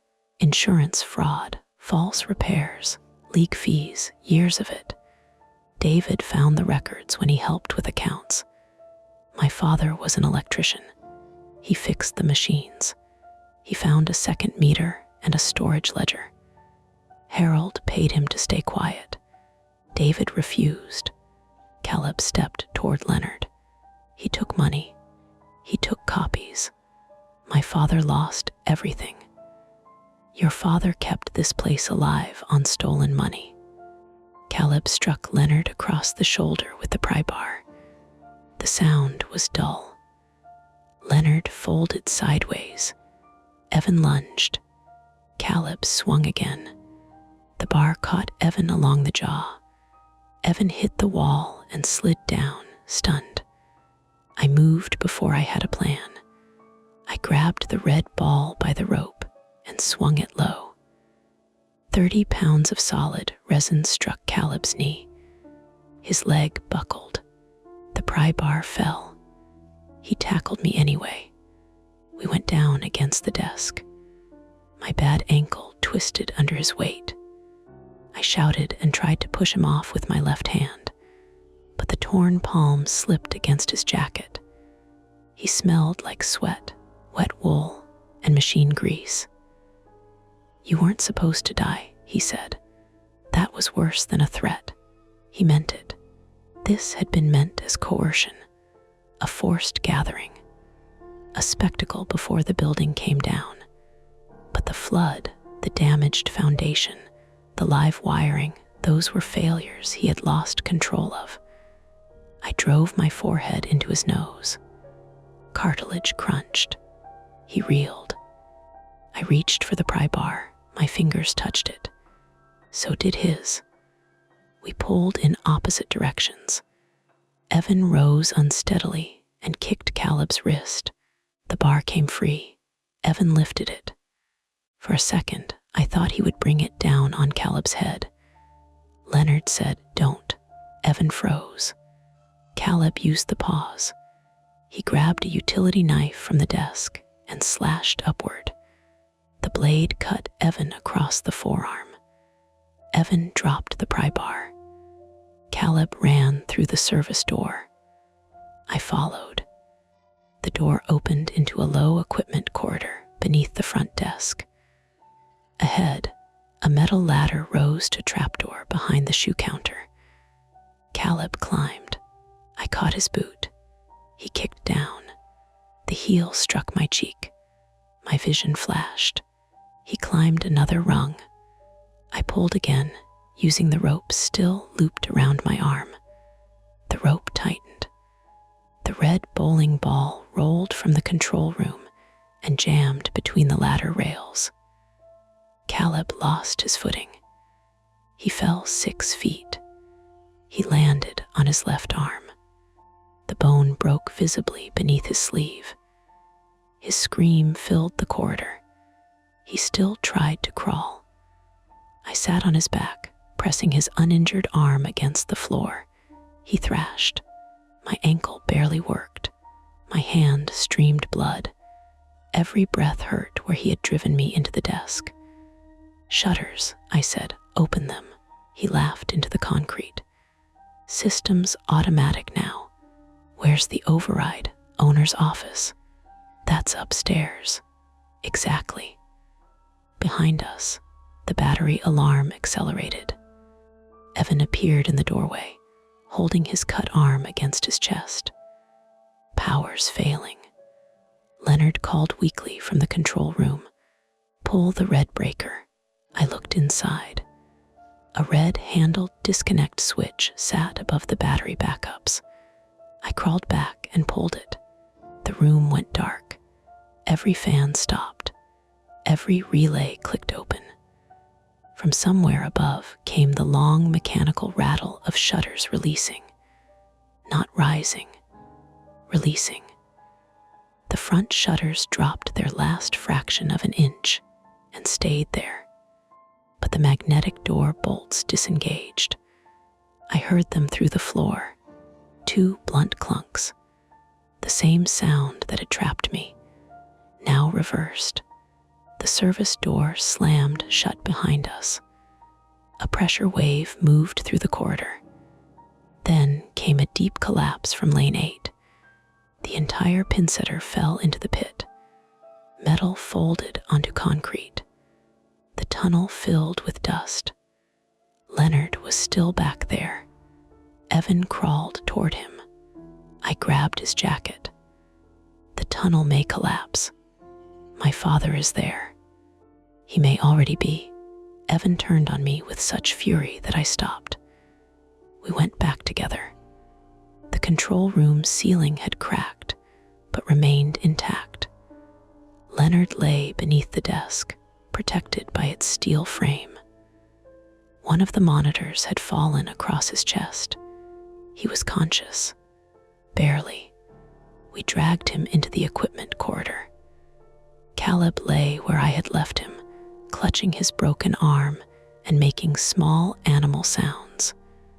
The trapdoor above opened. Light poured down. A firefighter looked through, helmet lamp cutting across our faces. 3 victims, I shouted. 1 hostile, possible live electrical. The firefighter did not descend immediately. He checked the air, checked the ladder, called for a confined space team. Procedure. Slow, frustrating, necessary procedure. Caleb began laughing again. "They won't find the records," Leonard coughed. "David moved them." "Where?" I asked. Leonard looked at the ball wedged beneath the ladder. In the ball, the dark material packed inside the finger holes. Not grease, waxed cloth. Microfilm, perhaps, or folded copies sealed against oil and moisture. Caleb heard him. He rolled onto his side and reached for the ball with his good hand. I kicked it away. Pain tore through my ankle and dropped me to one knee. But the ball rolled beyond him, into the firefighter's light. word Dave turned slowly into view. Above us, the front doors opened. Fresh air moved through the building. Sirens grew louder. Boots struck the bowling floor. The automated voice spoke one last time from a dying speaker. Reservation canceled. Then the system shut down. No countdown. No blue monitors. No voices pretending to be dead men. Just Caleb crying on the concrete, Evan bleeding beside his father, and me staring at the red ball while the first firefighters descended. We survived. That was the cleanest way to say it. It did not feel clean. Leonard's ankle was crushed badly enough that doctors later said amputation was possible. Evan's forearm hung open to the muscle. My own ankle had fractured near the joint, though I would not know that until the hospital. Caleb's arm was broken in 2 places, and beneath Lane 8, half buried under collapsed machinery, the control room continued blinking on battery power for another 43 seconds, long enough for one final call to leave the system. Not to Mia, not to Claire, to my phone. I found the voicemail the next morning. There was no voice, only 10 seconds of a bowling ball rolling down a polished lane. Then my father saying, from some old recording Caleb had stolen, "Pick it up, Tommy." The first person who asked me what happened was a paramedic kneeling beside me on the bowling floor. He had one hand around my ankle and the other braced against the sole of my boot. "Tell me where it hurts." "Everywhere below the knee." "That's not helpful." He was right. Behind him, firefighters moved in and out of the opening behind the shoe counter. Their helmets and reflective jackets looked too bright inside the dead building. Portable work lights had been set up across the approaches, flattening every shadow and exposing how bad the place really was. Buckled boards, water stains, ceiling tiles hanging by wires. The Lane 8 pinsetter folded into the floor like a collapsed animal made of belts and steel. The alley no longer seemed clever. It looked neglected. Human. That should have made me feel better. It didn't. The paramedic cut the laces from my right boot. When he eased it off, I nearly kicked him with the other leg. "Easy, I'm trying. Try less." My ankle was swollen on both sides and already turning purple. He fitted a vacuum splint around it while another medic cleaned my palm. The antiseptic burned worse than I expected, and I watched him irrigate gray concrete dust from the wound because looking away made the room seem less stable. Claire stood near the front desk with a foil blanket around her shoulders. She had not been inside when the machinery collapsed, but the police brought her through after the electrical company isolated the exterior feed. Her hair was damp from mist or sweat. She held my cracked phone in both hands. Mia remained connected on the line. I could hear her through the damaged speaker, asking if anyone was going to explain what stable meant. Claire pressed the phone closer to her mouth. "It means he's alive and arguing with medical professionals." "I can hear you," I said. "That's the point." The medic wrapped my palm. Across the room, Evan sat on a folding evacuation chair while firefighters secured his arm in thick dressings. His face had swollen along the jaw where Caleb struck him. One eye was nearly closed. Leonard was already on a stretcher. They had given him enough medication that his head rolled slightly whenever the stretcher moved. Injured leg was stabilized inside a padded frame. The boot had been cut away. I tried not to look at what remained visible. As they carried him past me, his eyes opened. "The ball," he said. A police evidence technician stood nearby holding the red Dave ball inside a clear plastic property bag. The bag was not designed for bowling balls. The plastic stretched tightly around its weight, and an officer supported it from underneath with both hands. "We have it," the technician said. Leonard looked at me. "Don't let them lose it." The officer gave him a tired expression. "We're not going to lose a 30-pound red bowling ball." Leonard's mouth moved, but whatever he meant to say was swallowed by the oxygen mask. They carried him out. Caleb left after him under police guard. His broken arm had been splinted against his chest. Dried blood coated the lower half of his face. He did not look at me, Evan, or the ball. He watched the Lane 8 monitor. The screen was black. He kept watching until officers guided him through the front doors. I spent that night at St. Joseph's in Patterson. The fracture was small but badly placed, extending into the lower joint. The orthopedist said surgery probably would not be necessary if the bone stayed aligned, then told me I would need another scan in a week because probably was not the same as definitely. My palm needed 9 stitches. The bruising on my cheek required nothing except ice and time. Claire sat beside the bed during the examination. She did not hold my hand. That would have felt false after everything that had happened between us.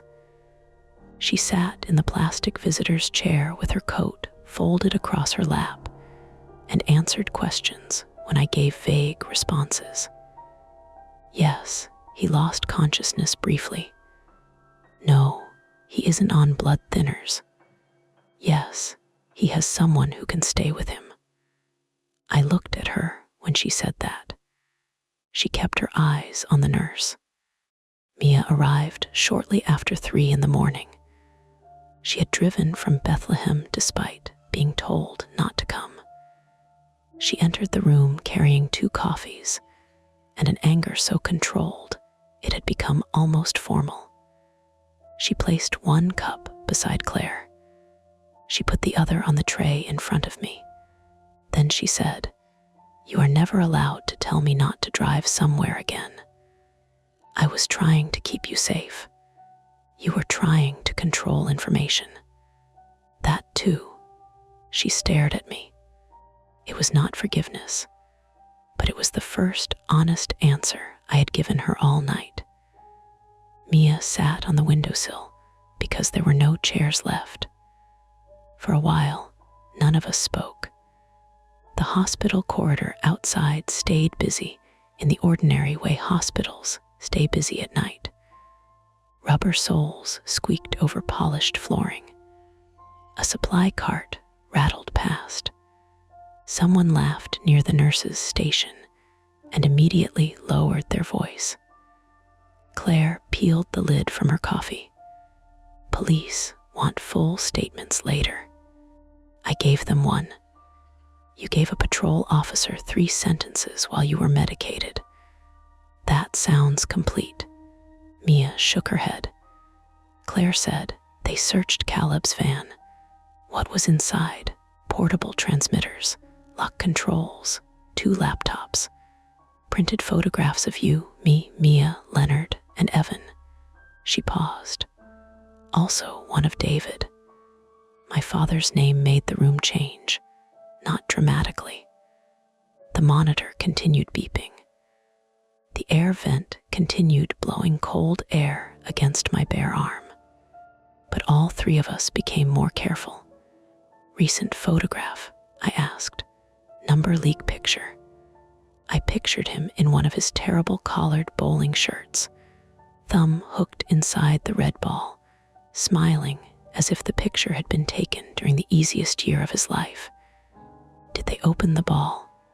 Not yet, Claire said. The detective said they need to document the seal first. Mia looked at me. Mom really donated it. That's what Leonard said. She did.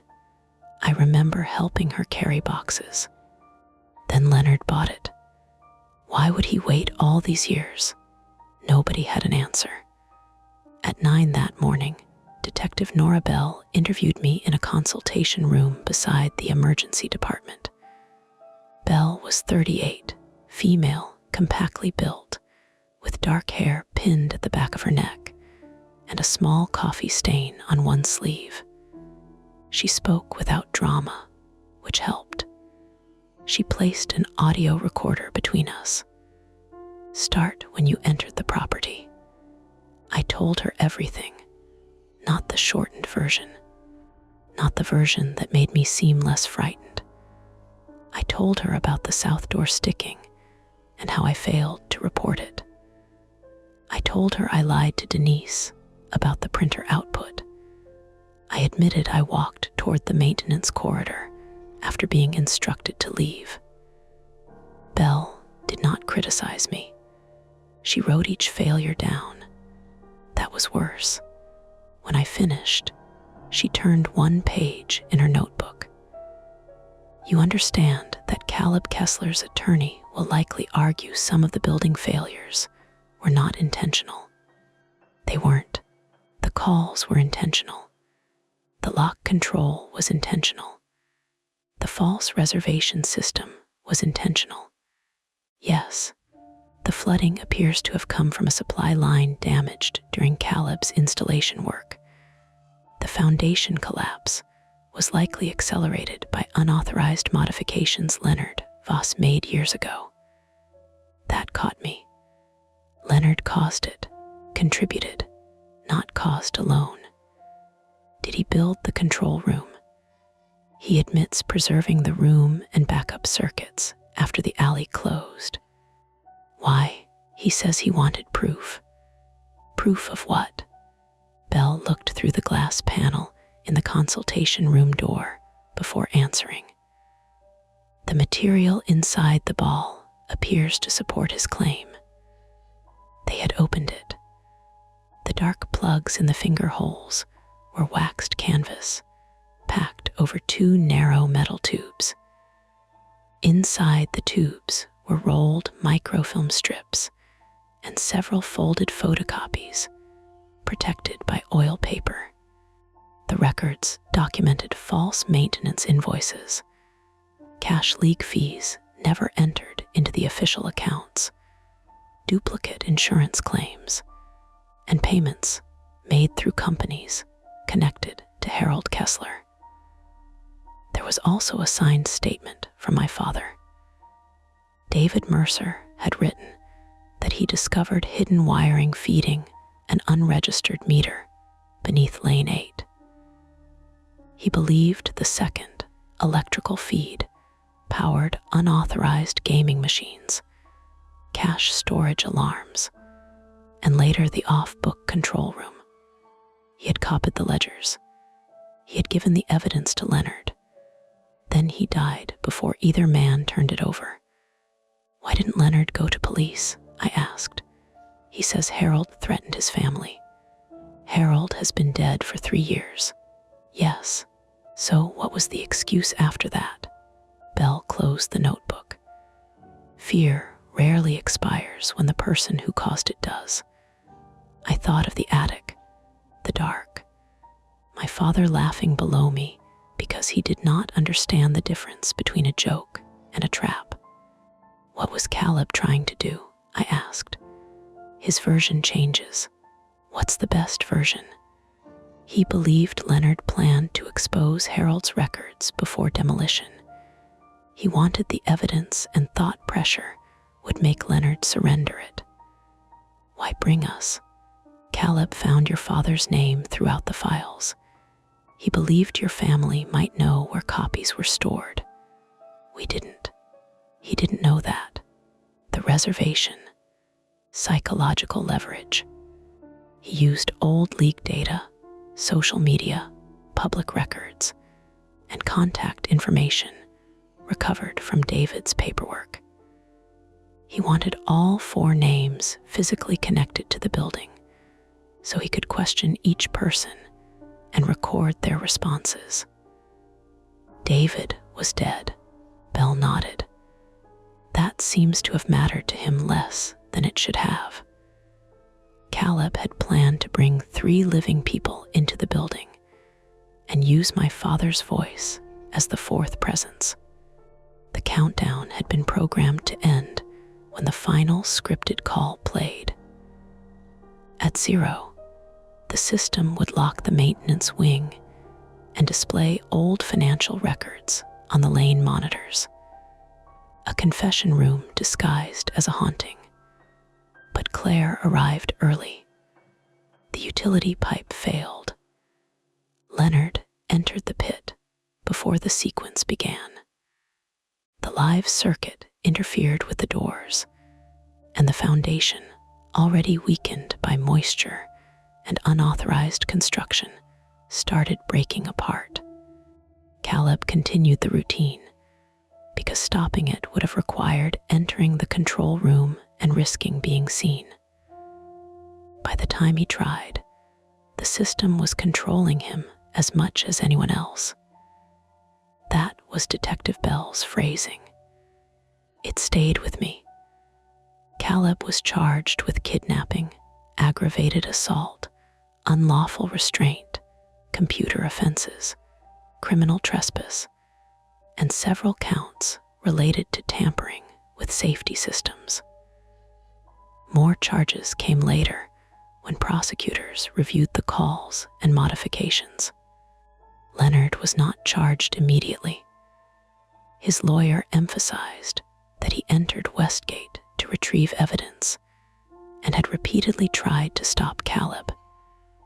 Investigators were less forgiving about the concealed control room, undocumented electrical work, and years of withholding records. Evan was cleared of involvement after camera logs showed him entering through the loading dock less than 20 minutes before police arrived. He had brought the pry bar because Leonard told him the pit hatch might be jammed. He had also known I would be there. Leonard had told him the Mercer boy had been assigned to Friday's inspection. That detail ended our easiest conversations. 3 days after the hospital, Evan called me. "I should have warned you," he said. I was on Claire's couch with my foot elevated and a bag of frozen peas balanced over the splint. "Yes, my dad thought Caleb would only take the ball. You knew Caleb might be inside. I knew he'd been watching the building." "That is not the same answer." Evan breathed into the phone. "No, it is. His arm required surgery to repair severed tendons. He would regain most movement, doctors believed, but probably not full strength in 2 fingers. Leonard lost his lower left leg 6 days later. The tissue damage and contamination were worse than the first examination showed. Evan told me this without asking for sympathy. I gave it anyway. Not much. Enough. Claire stayed with me for 2 weeks. We did not reconcile. She drove me to appointments, argued with the insurance company, and slept in the guest room of the apartment we once shared. Sometimes I woke to the sound of her moving in the kitchen and experienced several seconds of normality before remembering why she was there. One evening, she found me listening to the final voicemail. The rolling ball, my father's voice. "Pick it up, Tommy." She took the phone from my hand and deleted it. I stared at her. "You can recover deleted messages," she said. "So this only counts if you let it." I did. Westgate Bowl was demolished in October. The city delayed the work until investigators finished excavating the control room and electrical trenches. demolition company removed Lane 8 separately and stored parts of it as evidence. The rest came down in 2 days.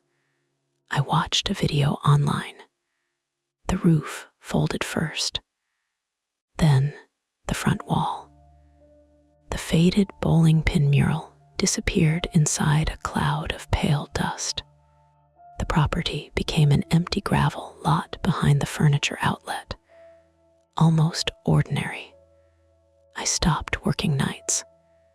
Caraway offered me office duty during recovery, and Denise trained me to review inspection reports. She never said she had told me to leave. She did not need to. I began logging everything: sticking doors, flickering lights, unfamiliar vehicles. Once, I wrote a 3-paragraph incident report about a loose ventilation cover. Denise read it and said, "Maybe dial it back 5%. My ankle healed stiff. Cold mornings made the joint ache. The scar across my palm pulled whenever I opened jars or gripped something heavy. I stopped bowling, though I had not bowled regularly before. Mia checked on me every Friday night for months. Claire eventually signed the remaining divorce papers. We met at a diner in Clifton to exchange copies. She ordered coffee. I ordered pie and did not eat it.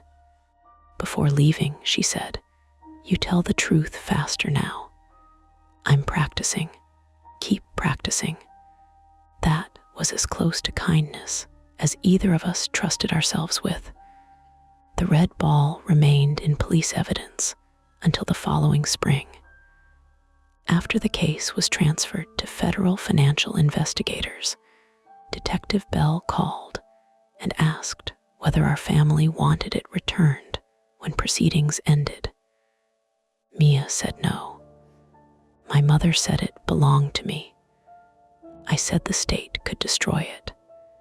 Months later, Bell mailed me a property release form stating that the ball had been transferred to the county evidence archive pending Caleb's trial.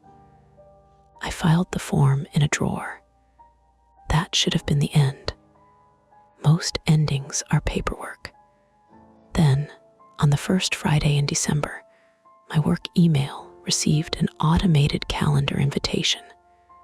There was no sender address, no attachment, no threatening message, just a reservation-style entry for 12:30 a.m. Location field said, Lane 8. I forwarded it to our information security contractor. They found no malware, no login breach, and no evidence the message originated outside Caraway's retired scheduling server. A technician said old databases sometimes generated delayed events after corrupted migrations. Plausible, boring, exactly the kind of explanation I wanted. I deleted the invitation. Before it disappeared, I noticed the guest count. 1, not 4. I did not tell Mia. I did not tell Claire. I told Denise. Then I printed the message, attached it to an incident report, and sent copies to Detective Bell and the company's security contractor.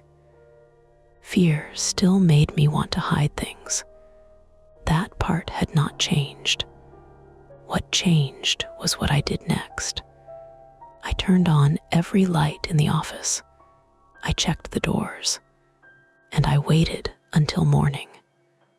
That's tonight's story. If it gives you chills, make sure to like, subscribe to Mia Horror Stories, and tap the bell so you never miss what's coming next. And if you're still brave enough, there are more dark tales waiting for you right here on the channel. Go watch another, if you dare.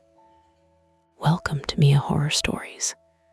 To make it easier on your eyes, this video plays against a black screen, so you can close your eyes, get comfortable, and let the story take over. But don't relax too much, the ending might just catch you off guard. Stay with me until the very last word. The first drop appeared after I had already photographed the clean floor. It landed beneath the radiator with a soft, dark tap, round enough to reflect the work light hanging from the curtain rod.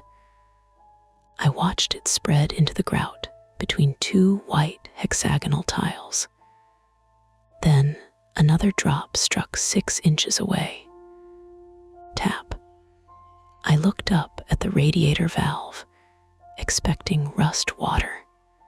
The pipes in old Baltimore row houses could leak anything from brown condensation to sludge thick enough to clog a shop vacuum.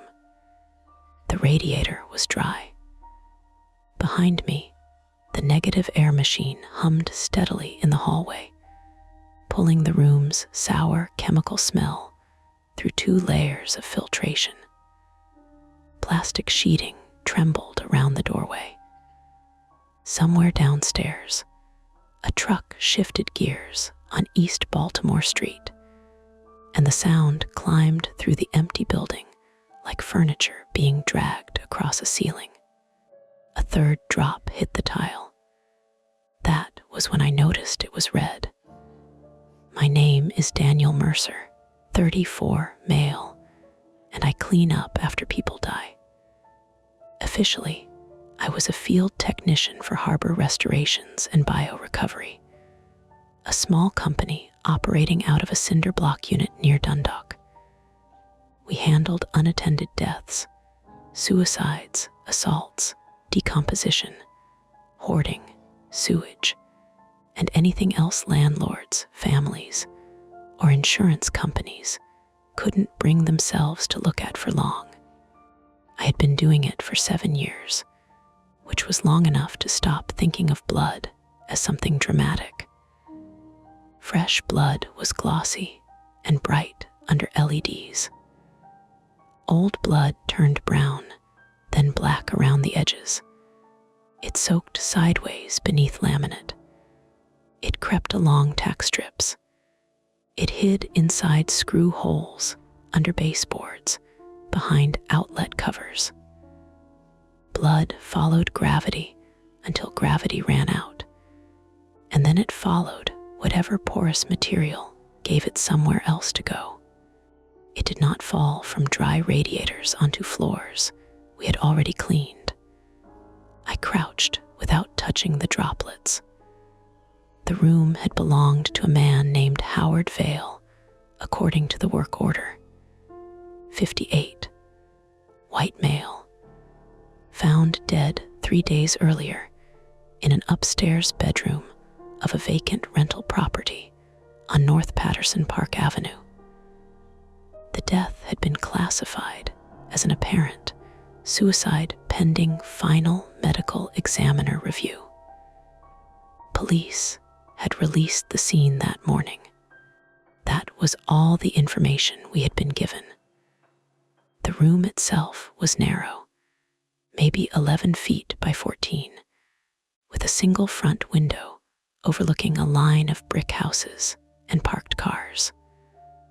The walls had once been pale green. Years of cigarette smoke had pushed them toward yellow. A section of carpet and padding had been removed before we arrived, leaving bare floorboards around the bed and old tile near the radiator. There had been blood on the plaster wall, the headboard, and the mattress, enough to justify removing all 3. We had done exactly that. I reached for the small flashlight clipped to my belt and aimed it upward. Nothing on the ceiling. Nothing on the windowsill. Nothing beneath the radiator except dust trapped against the pipe collar. The red drops had appeared on clean tile, each one separate, each one about the size of a pea. Lena, I called. The negative air machine swallowed part of her name. A moment later, Lena Ortiz, 29, female, leaned through the plastic doorway with her respirator hanging against her chest. She had joined Harbor Restorations 4 months earlier after working overnight environmental services shifts at Johns Hopkins Hospital. She was quick, observant, and still knew enough to ask questions older technicians learned to ignore. "What?" she said. "You find another needle?" I pointed. She stepped into the room, her disposable coveralls making a dry paper sound. "That wasn't there." "I know. You sure?" I held up my phone. The final condition photograph showed the tiles beneath the radiator. White, dry. Timestamp, 7:42 p.m. The current time was 7:49. Lena crouched beside me. Her dark hair had escaped its bun in damp curls near her temples. We had shut off the house's air conditioning because the return vent pulled directly from the contaminated bedroom. And even with the July sun gone, the upper floor still held the day's heat. She tilted her head toward the valve. "Pipe leak, red pipe water, old iron, rust, could be." It was the kind of answer you gave because the alternative was admitting you didn't know yet. I tore open a sterile swab packet and touched the cotton tip to the edge of the nearest drop. The liquid wicked upward, darkening the fibers. Lena watched. "Smell it. You smell it. You're senior tech. That doesn't make me a sommelier." She almost laughed, but the sound didn't fully form. She pulled her respirator back over her nose and leaned close without touching the swab. "Bleach," she said. "That's the room." And metal, rust, and blood both smelled metallic. Old copper pipes did too. So did wet tools. Smell wasn't proof of anything, especially after hours inside chemical vapor. I sealed the swab in a clear specimen bag, wrote the time on the label, and took more photographs. My private problem was that I hated uncertainty more than I hated almost anything. That sounds useful in cleanup work. Sometimes it was. Uncertainty made me check behind baseboards twice. It made me document every stain before removing it. It made me test subfloor even when a landlord insisted the contamination was superficial. But there was another side to it. When I couldn't explain something, I stayed too long. My older brother, Eric, used to say I would keep opening doors until I found the one that took my hand off. He had said it after I spent 6 unpaid hours tracing an odor through an apartment building in Essex. He had said it after I crawled beneath a deck without checking whether the structure was supported. He had said it in the emergency room while a nurse stitched my forearm from wrist to elbow. Eric was dead now. A traffic collision on Route 40, 18 months earlier. The last voicemail he left me was still saved on my phone because deleting it felt too much like agreeing he was gone. I thought about that voicemail whenever I noticed myself pushing beyond reasonable caution. Then I usually pushed anyway. "We wipe it," Lena said. "Watch the pipe.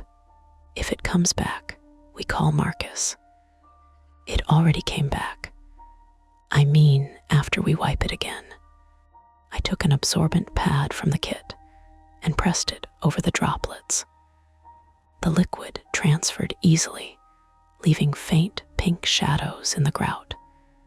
No coagulation, no tackiness, thin, maybe water diluted with residue from the original scene.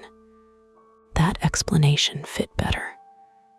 We had used an enzyme detergent along the tile edge, then a peroxide-based disinfectant.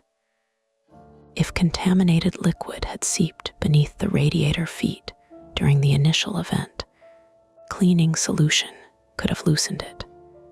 Heat from the pipe might have pushed moisture outward, except the radiator wasn't on. I placed a dry pad beneath it and stood. 10 minutes, I said. Lena looked at the stripped bedroom. You planning to stare at the floor for 10 minutes?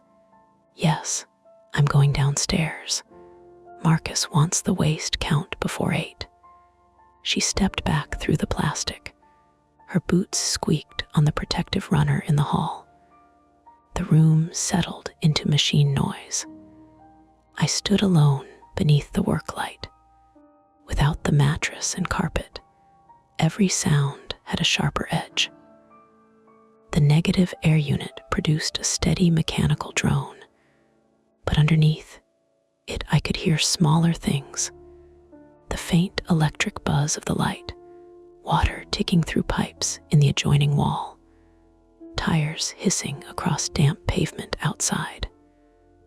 The neighborhood smelled of hot brick and summer rain through the cracked window, though the room itself still carried detergent, plaster dust, and the sweet stale odor that clung to places where blood had dried. I checked the floor every few seconds. Nothing appeared. At 8 minutes, I began feeling foolish. At 9, I picked up the swab bag and inspected it beneath the light. The liquid had spread through the cotton in a rusty fan. I could run a presumptive blood test, though company policy discouraged field testing unless a client specifically requested it. The reagents were useful, but imperfect. Certain cleaners could produce false positives, and anything positive would require lab confirmation. Still, I opened the chemical case. That was when the work light flickered. Once, then again. The machine in the hall dropped in pitch. I looked toward the doorway. The plastic sheeting drew inward, released, then pulled inward again as the negative pressure weakened. The light dimmed until the room became the color of old newspaper. Lena, the power returned with a hard electrical click somewhere below. The work light flared. The machine accelerated, rattling its housing. 3 new drops were sitting on the tile. Not beneath the radiator this time. They were closer to the center of the room. I didn't move. The dry pad under the radiator remained dry. The droplets formed a loose line leading away from it, each about 18 inches apart. One near the tile, one at the edge where the carpet had been cut away, one on the exposed floorboard beside the black outline of the former bed frame, a drip pattern, the kind left by a moving source. I turned my flashlight toward the ceiling again. No stains, no holes, no pipe chases. The plaster was intact except for 2 hairline cracks above the window. I heard footsteps in the hall.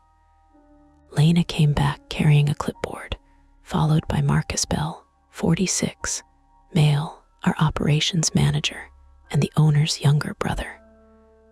Marcus had been a Baltimore City firefighter before a shoulder injury pushed him into restoration work. He was broad, soft-spoken, and practical in a way that could look like calm until money entered the conversation. You too finished the room? He asked. Lena saw my face. What happened? I pointed toward the floor. Marcus stopped at the plastic barrier. What am I looking at? More fluid. He stepped inside, examined the droplets, then looked at the ceiling and radiator in the same order I had. Cleaning runoff, he said. From where? Behind the wall. Under the floor, pick a direction. The radiator pad is dry. Marcus sighed through his nose. Daniel, this building is 90 years old. Half these houses have pipes that run nowhere and walls packed with trash. We're not opening structure over 3 drops of dirty water. It isn't dirty water. You tested. Not yet. Then it's dirty water. Lena folded her arms. It appeared during the power dip. Marcus glanced at her. Lights flickered downstairs too. There's a storm moving in. That doesn't explain this, I said. No, but old buildings leak when pressure changes. They sweat. They burp. They do weird things. Rain began ticking against the window glass, sparse at first, then faster. A car alarm chirped outside and stopped. The negative air machine vibrated against the hallway floor. Marcus checked his watch. The disposal truck closes intake at 9, he said. We've got 45 minutes, and the client wants this property cleared tonight. Photograph it, wipe it, finish your report. Police release, say anything about another room. His expression tightened slightly. What other room? The work order only lists the front bedroom, but there's staining along the hall baseboard. Old staining. How do you know? Because the detective said the scene was contained. I looked past him into the hallway. The second-floor landing extended toward the rear of the house. 2 doors stood open, the bathroom and a smaller bedroom packed with broken blinds, cardboard boxes, and a rolled rug. At the end of the corridor was a 3rd door. That one had remained shut all evening. A brass hasp had been screwed across it from the outside, but there was no padlock. Someone had wrapped black electrical tape around the latch 3 or 4 times. I had noticed it when we arrived. Marcus had told us it was a utility closet outside the authorized work area. Now, beneath the machine noise, I heard something from behind it. A wet, irregular tapping. Not loud, not rhythmic either. A few quick ticks, a pause, then one heavier knock near floor level. Lena heard it too. I could tell because she turned her head without moving the rest of her body. Marcus looked between us. Pipes, he said. The radiator lines run along the front wall, I said. Then rodents. That's a big rat. He stepped into the hall and lowered the clipboard. We are not expanding the scope without authorization.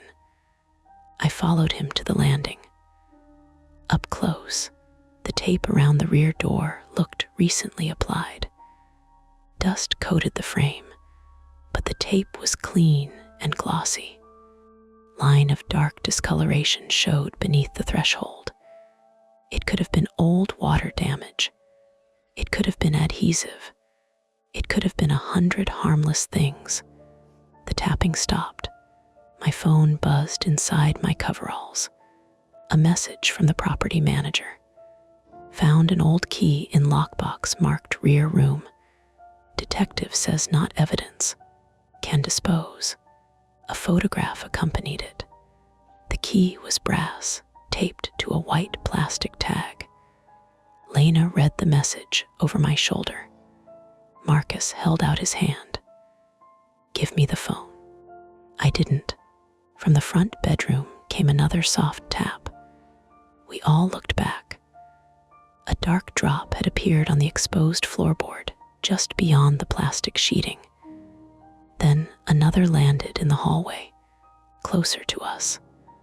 Marcus stared at it for several seconds.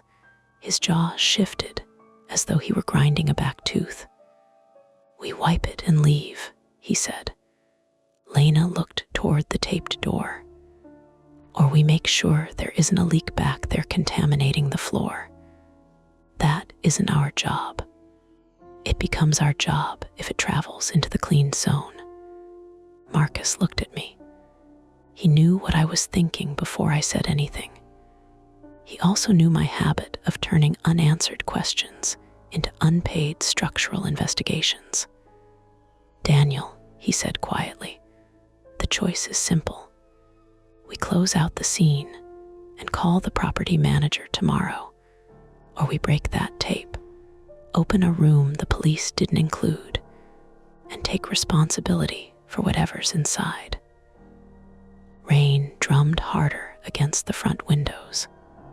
The hallway light flickered once, not enough to fail, only enough to make every doorway seem briefly deeper. The tapping behind the rear door began again. This time, something scraped across the floor on the other side. I looked at the message on my phone, at the photograph of the brass key, and then at the clean electrical tape sealing the latch. Marcus waited. Lena stood beside me, saying nothing. Down the hall, another red drop struck the protective runner between us and the door. Marcus took my phone from my hand, read the property manager's message twice, then gave it back. "No," he said. Behind the taped door, the scraping stopped. Lena shifted her weight. Her boot cover whispered against the plastic runner. "No, we don't open it," or "No, we don't leave. We leave." Marcus pointed toward the front bedroom. "Wipe the new drops. Bag the tools. Put the unexplained fluid in the report." "And tomorrow?" I asked. "Tomorrow the property manager sends a plumber." The rain struck the front windows hard enough to flatten itself against the glass. Water ran down the panes in sheets, distorting the streetlights and brick facades across Patterson Park Avenue. The storm drain at the corner made a hollow sucking noise between passing cars. Another drop landed on the hallway runner. Then another, not falling from above. They appeared from beneath the edge of the taped door, thin enough to move through the shallow channels in the plastic. A red thread advanced toward the center of the hall. Marcus stared at it. "That changes things," Lena said. "No," he answered. "It changes the wording in the report." I crouched near the threshold and aimed my flashlight along the floor. The dark discoloration beneath the door was wet now. Fluid gathered in the gap, bulged under surface tension, then released in small pulses. The tapping we had heard wasn't tapping. It was dripping into a container. Somewhere inside the room, water was falling steadily onto metal or hard plastic. The sound had seemed irregular only because the negative air machine masked the softer impacts. I touched the back of my gloved hand to the hallway floor. It vibrated faintly. "Something S running in there," I said. "A pipe," Marcus said. "Or a pump." Lena glanced at him. "Why would there be a pump in a utility closet?" Marcus did not answer. A low electrical buzz passed through the wall beside the door. It lasted 3 seconds and ended with a click. The fluid beneath the threshold surged forward, spreading across the runner. The concrete problem had arrived so quietly that for a second none of us treated it like an emergency. Then, the first red line reached the top of the stairs. If contaminated liquid made it downstairs, it could travel beneath the protective covering, soak into the original hardwood, and spread through the occupied walls of the adjoining row house. We did not know whether the houses shared any openings around their joists. In Baltimore, renovations layered over renovations. A plumbing chase could connect 2 buildings in ways no current floor plan showed. Worse, the liquid was approaching the extension cord feeding the negative air unit. "Kill the machine," I said. Lena moved toward the plug. "No," Marcus said sharply. She stopped. "If you shut it down, we lose containment. If the fluid reaches the cord, we could lose more than containment. The cord is rated for wet locations. The connector is. Marcus stepped across the runner, lifted the orange cord, and hooked it over the bathroom doorknob. The plug connection hung 6 inches above the floor. The red liquid continued spreading. Lena looked at me. We need to stop the source. Marcus pressed his fingertips against his forehead. We need authorization. You have a message saying the room isn't evidence, I said. It says the key isn't evidence. That distinction won't matter when the floor is soaked. It matters when an insurance adjuster asks why we opened a sealed room. A quiet chime came from his pocket. He pulled out his phone, frowned, and walked toward the front window. Who are you calling? I asked. The property manager. He tried twice. Both calls went directly to voicemail. The third rang once before dropping. The storm had reduced my own signal to a single bar. Lena had none. Marcus left a message. This is Marcus Bell with Harbor Restorations.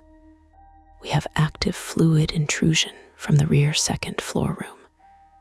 We need immediate authorization to access it. Call me back. He lowered the phone. The hallway light dimmed. A transformer somewhere outside gave a deep metallic bang, followed by a blue flash through the rain-covered window. The work light in the bedroom went out. The negative air machine slowed, its fan winding down like a truck engine after shutdown. Darkness filled the upstairs hall except for our flashlights and the pale emergency indicator on the machine. For several seconds, the only sound was rain. Then the dripping behind the door became clear, fast, a drop every half second. Lena's voice came from beside me, the fluids moving faster.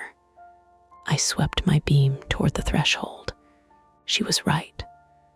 The red line had widened into a shallow sheet.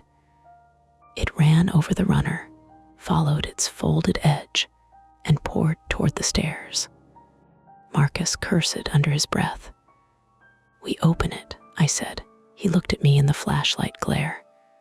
We wait 2 minutes. For what? For the power to return. A powered device may be causing the leak, or keeping it contained. That possibility held us still.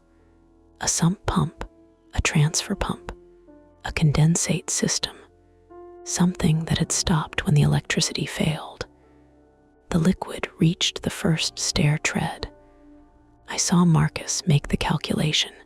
Property damage, liability, cleanup expansion. The risk of leaving versus the risk of entering. He extended his hand.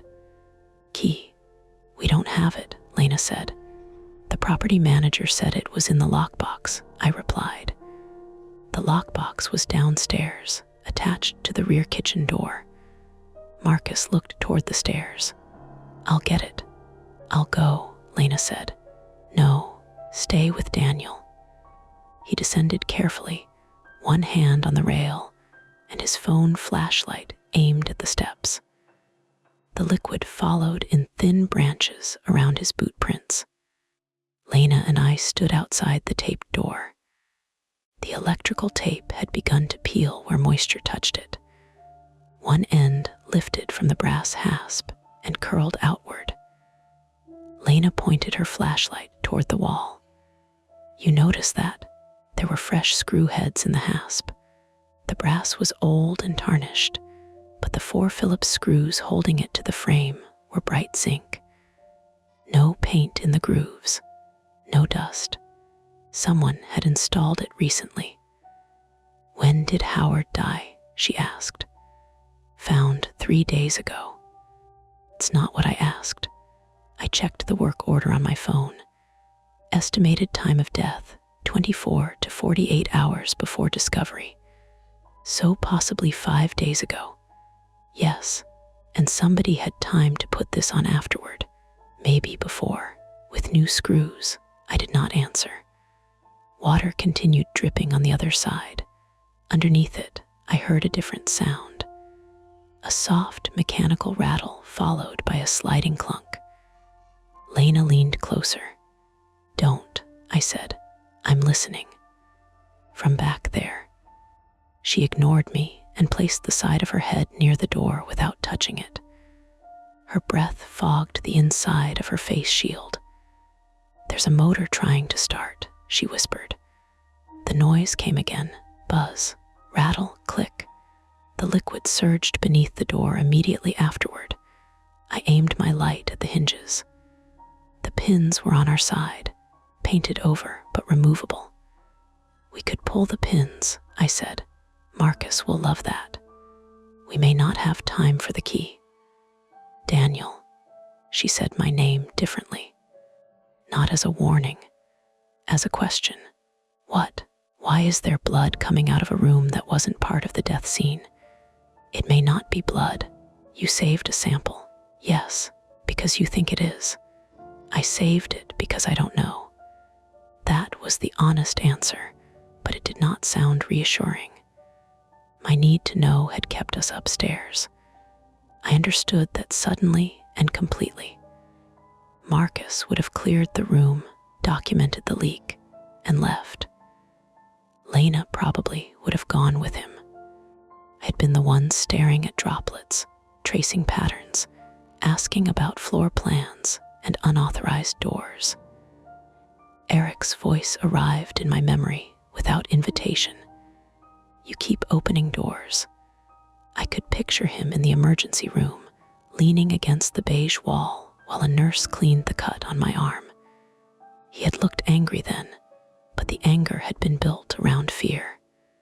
The rear door flexed inward, only a fraction of an inch, enough to make the hasp creak. Lena stepped back.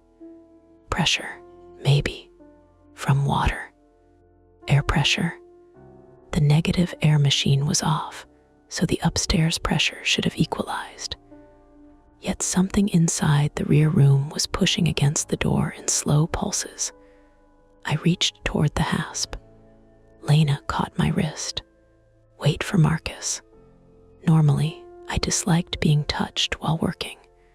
Too many chances to transfer contamination. This time, I let her hold on. Footsteps climbed the stairs. Marcus returned carrying the lockbox and breathing hard. "It wouldn't open," he said. "Code's wrong." Property manager texted the key was in it. He also gave me the code. 4317. "Doesn't work. Try the address," Lena said. I tried the address. He shook the metal box. Something rattled inside. The red liquid reached the third stair. Marcus looked at the door, then the box. "We cut the lockbox." "With what?" I asked. "Bolt cutters in the truck." The truck, half a block away. Parking had been limited when we arrived, so Marcus had left the company van near Fayette Street. In dry weather, the walk took 2 minutes. In the current rain, with wind driving branches into the road and visibility reduced to the next row of cars, it might take 5. The liquid moved another inch down the stair tread. Lena said, "Pull the hinge pins." Marcus looked at me. "I can do it without damaging the door," I said. "You cannot open a latched door by pulling hinge pins if the hinge leaves behind. I can create enough space to inspect the room. And if the floor inside is unstable, then we stop. That's what you always say." His voice was quiet, but it landed hard. Lena looked between us. "We don't have time for this." Marcus lowered the lockbox. Daniel goes to the truck, gets the cutters and the portable wet vacuum. Lena stays at the top of the stairs and keeps the liquid off the cord. I document everything. "Why me?" I asked. "Because you wanted the door open. There it was, not cruel, not entirely unfair. I stripped off my outer gloves, dropped them into the waste bag, and pulled on a clean pair. What else? Absorbent socks, the long ones. I started toward the stairs. Behind us, the motor buzzed again.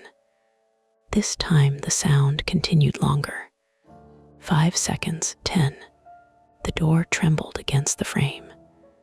A smell leaked into the hallway through the widening gap beneath it. Not decomposition, not sewage, wet concrete, bleach, copper, and something petroleum-based, like hydraulic fluid or old heating oil. Motor stopped with a heavy internal knock. A larger volume of red liquid pushed beneath the door, enough to lift the edge of the runner. Marcus said, "Go." I went. The stairs were slick. I descended sideways, gripping the rail and stepping near the wall where the treads were less wet. My flashlight bounced over stripped wallpaper and framed rectangles where family photos had once hung.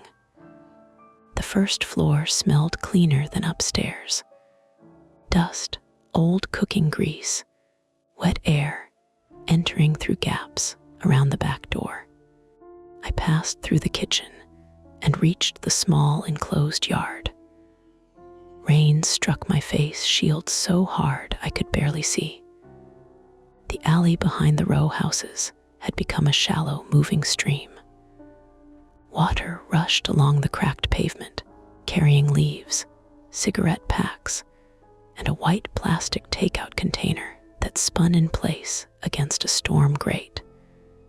The company van sat beyond the alley mouth, hazard lights blinking. I ran. Halfway there, my right boot hit a submerged pothole. My ankle rolled. Pain shot upward along the outside of my leg, sharp enough to make me gasp. But I stayed upright by catching the side of a parked Honda. I reached the van, opened the rear doors, and climbed inside. The bolt cutters were clipped to the left wall. The portable wet vacuum was beneath the shelving unit.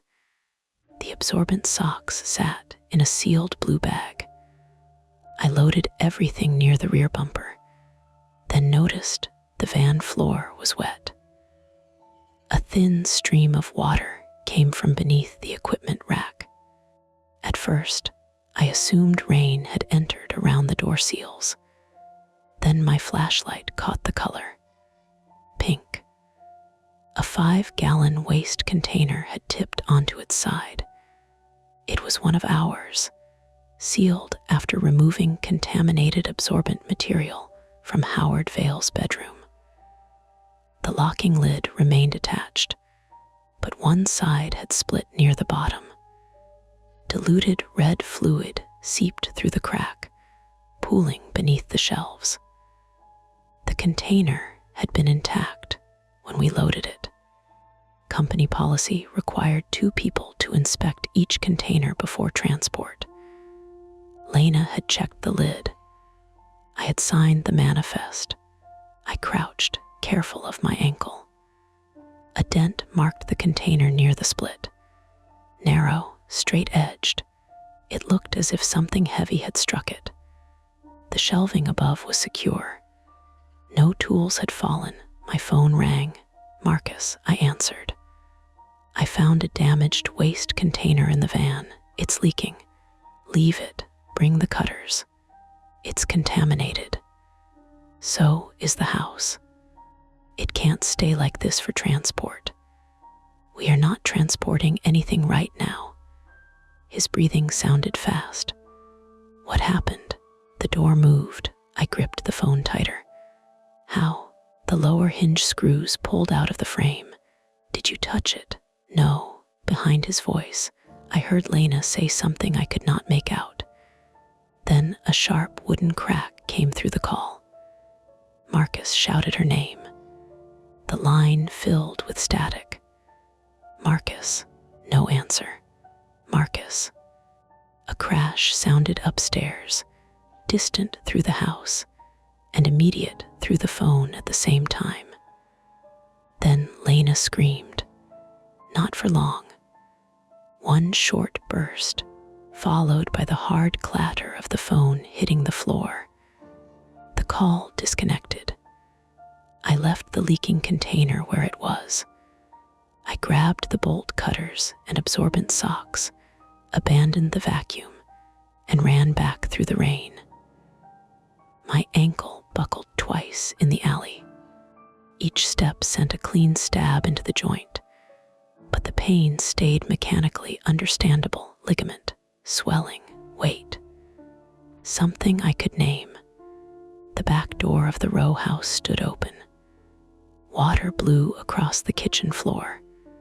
From upstairs came the negative air machine's fan, somehow running again even though the rest of the house remained dark. It was cycling unevenly. Fast, slow, fast again. "Marcus," I shouted. No answer. I climbed the stairs, dragging the bolt cutters against the wall. The landing, my flashlight found Marcus kneeling beside Lena. She was conscious, clutching her left forearm. Blood ran through her fingers and dripped from her elbow onto the runner. The rear door hung crooked from one hinge. The hasp was still latched. The lower hinge had torn free from the frame, allowing the door to open several inches from the wrong side. Lena had been struck or cut when it shifted. A jagged screw protruded from the split wood near her arm. Marcus pressed gauze against the wound. "How bad?" I asked. "Deep laceration," he said. "Maybe tendon involvement." "I can move my fingers," Lena said through clenched teeth. She demonstrated slowly. Her fingers curled, but the ring finger lagged behind the others. The phone signal still showed one bar. I dialed 911. The call failed. I tried again. "Nothing," Marcus said. "The stairwell's getting covered." Red liquid now ran down 4 steps, and the flow beneath the rear door had become continuous. Lena's face was pale behind the shield. "We need to go." "We do," Marcus said. The motor inside the room buzzed again. The crooked door shifted outward another inch. Through the gap, my flashlight caught a slice of the interior. Concrete floor, plastic tubing, a blue industrial drum, and beside it, mounted low on the wall, a small transfer pump shaking against its brackets as it tried to restart. A transparent hose led from the pump into darkness beyond the reach of my light. The pump clicked off. The flow under the door increased. Marcus looked at the stairs, then at Lena's bleeding arm. "We can't carry her through that without spreading contamination into the wound." "I can walk," Lena said. "You're already contaminated," I told her. "I know. No, your cut is open." Something inside the rear room gave a deep metallic pop. The blue drum shifted, only slightly, but enough for us to hear liquid slosh inside it. The crooked door pressed harder against the remaining hinge. Marcus looked at the bolt cutters in my hand. "We have 2 problems now," he said. "We get Lena out, and whatever is filling that drum has to be stopped before it ruptures." The house gave another electrical flicker. For 1 second, the rear room lit through the gap. I saw more blue drums. Not 1, at least 6. Then darkness returned, and the pump began trying to start again. Marcus cut the tape around Lena's sleeve with trauma shears and peeled the white coverall away from her forearm. The cut ran diagonally from 2 inches below her elbow toward the inside of her wrist. It was not as long as it had looked through all the blood, maybe 4 inches, but the edges pulled apart whenever she moved her hand. Yellow fat showed beneath the skin. Blood welled steadily through the gauze Marcus pressed against it. "Can you feel this?" he asked. He touched the tip of her little finger. "Yes. Here. Yeah. Push against me." Her fingers flexed. The ring finger still moved slower.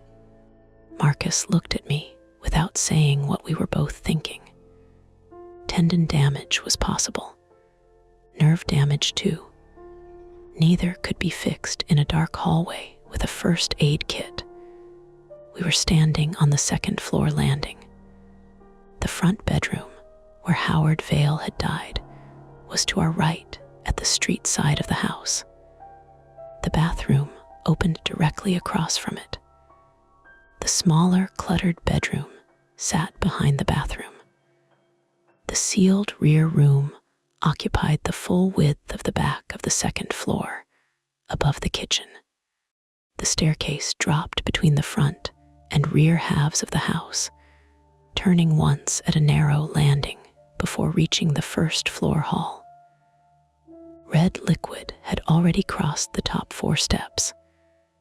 The only direct route out was down those stairs, through the front hall or kitchen, and outside, unless we used a window. "The bathroom," I said. "Get her in there." Marcus nodded. He helped Lena stand. She hissed once, but did not cry out. I dragged 2 absorbent socks from the blue bag and laid them across the hallway between the rear door and the stair opening. The socks were designed for chemical spills. Long fabric tubes filled with absorbent polypropylene. They could slow a leak, but not stop one indefinitely. The red liquid darkened the first sock immediately. We moved Lena into the bathroom. It was a narrow room with a clawfoot tub against the back wall, a toilet beneath the window, and a pedestal sink near the door. Old white tile covered the floor. The window opened onto the rear yard, 1 story above the kitchen extension's flat roof. That gave us a possible escape route. From the bathroom window, we could climb onto the roof, cross 6 feet of wet tar paper, then lower Lena into the yard using a rope or extension cord. The roof was maybe 9 feet above the ground. Not ideal with an injured arm, but better than taking an open wound through unknown contaminated fluid. Marcus sat Lena on the closed toilet lid and wrapped her forearm with a compression bandage. "I can climb," she said. "You may not be able to hold your weight," he answered. "I have another arm. And one bad landing turns this into a spinal call." "We don't have a call." She lifted her phone. No service. The bathroom light flashed weakly, went dark, then came back at half brightness. From the rear room, the pump started again. Its motor made a strained, nasal whine, like a power tool running on the wrong voltage. The transparent hose visible through the broken door gap jerked against the concrete. The blue drum shifted another fraction of an inch. "We stopped the pump first," Marcus said. "No," Lena replied. "You get me out first." The words came sharper than anything she had said all night. Marcus looked at her. She stared back. Her face had gone gray around the mouth. Sweat stood along her upper lip. "I'm not sitting in here while you 2 open drums full of God knows what." She was right. Our first attempt was evacuation. I forced the bathroom window upward. Paint cracked along the sash. Rain blew through the gap, cold against the sweat inside my coveralls. The kitchen roof lay directly below, black and shining. Water streamed toward a clogged gutter at the alley side. The neighboring row houses shared the same roofline, but each kitchen extension was separated by a low brick parapet. The yard gate stood open from my run to the van. Beyond it, the alley had become deeper. Water covered the curbs completely. "We need rope," Marcus said. "Van has a 50-foot utility line. You left it." I grabbed cutters and socks. He rubbed his forehead with a clean wrist.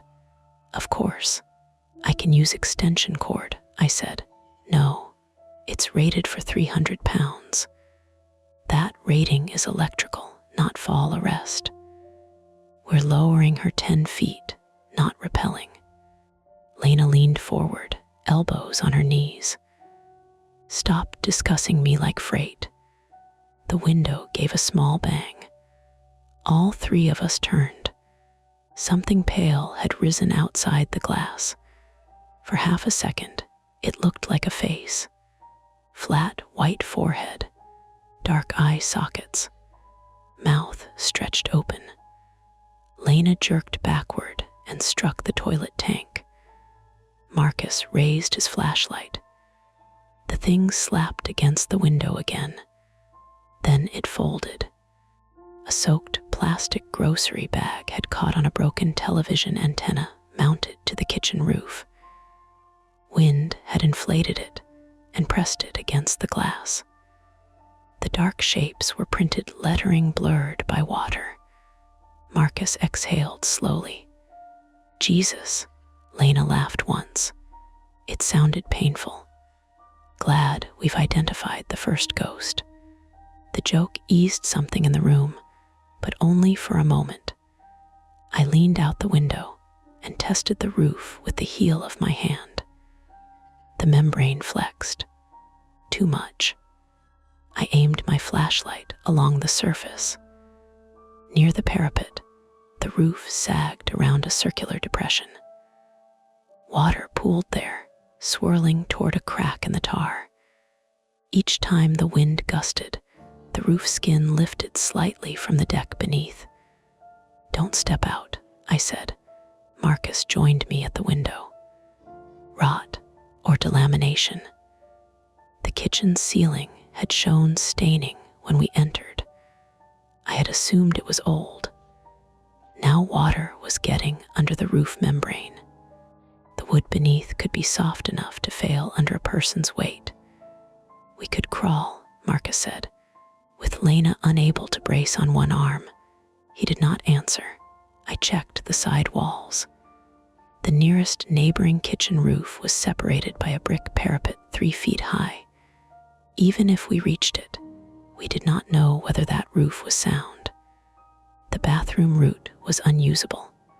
First attempt failed. A loud crash came from below. Lena flinched. Marcus stepped into the hallway. "What was that?" I listened. The sound had come from the first floor. Kitchen side. A second impact followed, then a scraping roll. "Back door," I said. The wind had caught it. It was slamming against the interior wall. Explainable, still bad. Rain entering through the open kitchen door would spread whatever came down the stairs. It could carry contaminated liquid into the yard, alley, and storm drain. We needed to close it. "I'll go down," Marcus said. "The stairs are covered. Only the outer edge." The red liquid had followed the slight downward pitch toward the banister side. The inner edge of each tread against the wall remained mostly dry. Mostly. Marcus pulled on a second pair of gloves and stepped carefully onto the first stair. He kept both hands free, one close to the wall and one near the railing. I went behind him with a flashlight. At the turn in the staircase, the liquid had pooled against the baseboard. It was thin, watery, and dark enough to hide the wood grain beneath it. Marcus reached the first floor. The hall ran straight from the front door to the kitchen. The living room opened on the right. A small dining room sat behind it. Water blew across the kitchen tiles from the rear door and spread into the hall. The back door slammed again. Marcus moved toward it. Then, the negative air machine upstairs changed pitch. The fan surged. The absorbent socks scraped across the second floor landing. I heard Lena shout, "Daniel!" I turned. The red fluid had pushed through the first sock and rolled the second one toward the stairs. The machine's suction was pulling air and possibly liquid from the rear room through the broken door gap. The pump inside whined louder. "Kill the machine," I shouted. Marcus ran back toward the stairs. I took them two at a time despite my ankle. Pain burst through the joint, hot and immediate. By the time I reached the top, my right foot was barely accepting weight. Lena stood in the bathroom doorway, holding her injured arm against her chest. The first absorbent sock had split. Wet filling spilled across the runner in clumps. The second sock had been sucked partly beneath the broken door, where it flapped against the gap. The negative air machine stood 6 feet away, its intake grill aimed down the hall. I pulled the plug connector free from the extension cord. The fan wound down. Inside the rear room, the pump continued. That told us something important. It was not powered through our circuit. "It has backup power," Marcus said from the stairs. "Battery or generator," I answered. The hallway lights flickered, but the motor sound did not change. The pump had its own supply. The second attempt was containment. We decided not to enter the room yet. Instead, we would block the leak from outside, shut down our machine, and get Lena downstairs along the dry edge of the stairs after laying fresh absorbent material. We used everything we had. 2 more socks across the rear threshold, disposable pads layered over the hallway runner, a folded plastic tarp weighted with tool cases. Marcus jammed wooden shims beneath the crooked door to keep it from opening farther. I wrapped a ratchet strap around the brass hasp and the bathroom pipe chase, using the old cast iron vent stack as an anchor. The setup looked crude because it was crude, but for several minutes, it worked. The liquid slowed at the threshold. The pads soaked up what escaped. The hallway stopped feeding the stairs. Marcus knelt beside the door and photographed the pump through the gap. "I can see a label," he said. "What does it say?" "Flowmaster 220. Transfer pump. Industrial peristaltic, maybe." Lena stood behind us, swaying slightly. "Does that mean anything useful?" "It means the fluid may not touch the pump's moving parts," I said. "It runs through tubing." "So we cut the tubing." "No," Marcus and I said together. She looked at us with open irritation. Marcus explained, "If the line is pressurized, cutting it sprays the room. Maybe the hall too. What's the alternative? Find the power source." I used my flashlight to follow the visible transparent hose.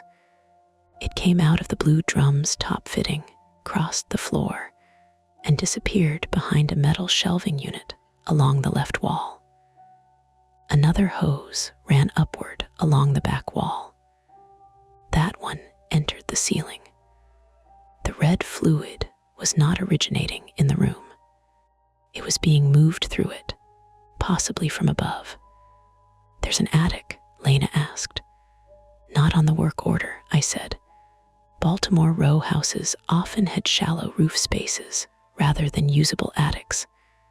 Enough room for pipes and wiring, not enough for a person to stand. Marcus photographed the hose again. "What's above this room? Roof. And next door, another row house. The back wall was shared with nothing. The left and right walls were party walls with neighboring homes. Hose entering the ceiling could cross into either adjoining property. That tightened the situation. Whatever system we were looking at might not belong only to this house.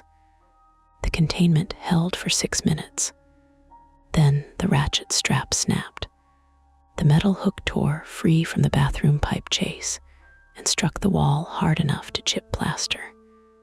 The rear door jumped outward. One of the wooden shims shot across the hallway. The threshold socks flattened. A heavy wave of red liquid spilled over them. Not droplets now. Not a seep. Gallons. It ran beneath the tarp, lifted the tool case, and rushed toward the stairs in a broad sheet. Marcus grabbed Lena around the waist and pulled her into the bathroom. I tried to drag the tarp sideways to redirect the flow. My ankle folded. I went down on one knee. Red liquid splashed across my lower coveralls and right glove. The smell hit stronger at floor level. Bleach, iron, heating oil, and something sweet beneath it, chemical and stale. I pushed myself upright using the wall. The flow reached the stairs. Marcus shouted, "Leave it." We retreated into the bathroom and shut the door. The bottom inch had been trimmed years earlier to clear uneven tile. Liquid slid beneath it almost immediately. Lena climbed into the tub. Marcus threw towels onto the floor. I took out the presumptive blood test kit. "Now," he said, "we need to know what's on us." The kit used phenolphthalein reagent, a swab ethanol reagent, then hydrogen peroxide. Fast pink reaction suggested the possible presence of blood. I sampled the fluid on my glove.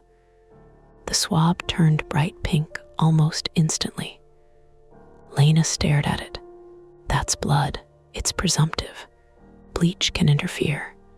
Metals can interfere." But it reacted. Yes, I tested the original sealed sample from beneath the radiator. Same result. Then I tested fluid from the current spill. Pink. 3 samples.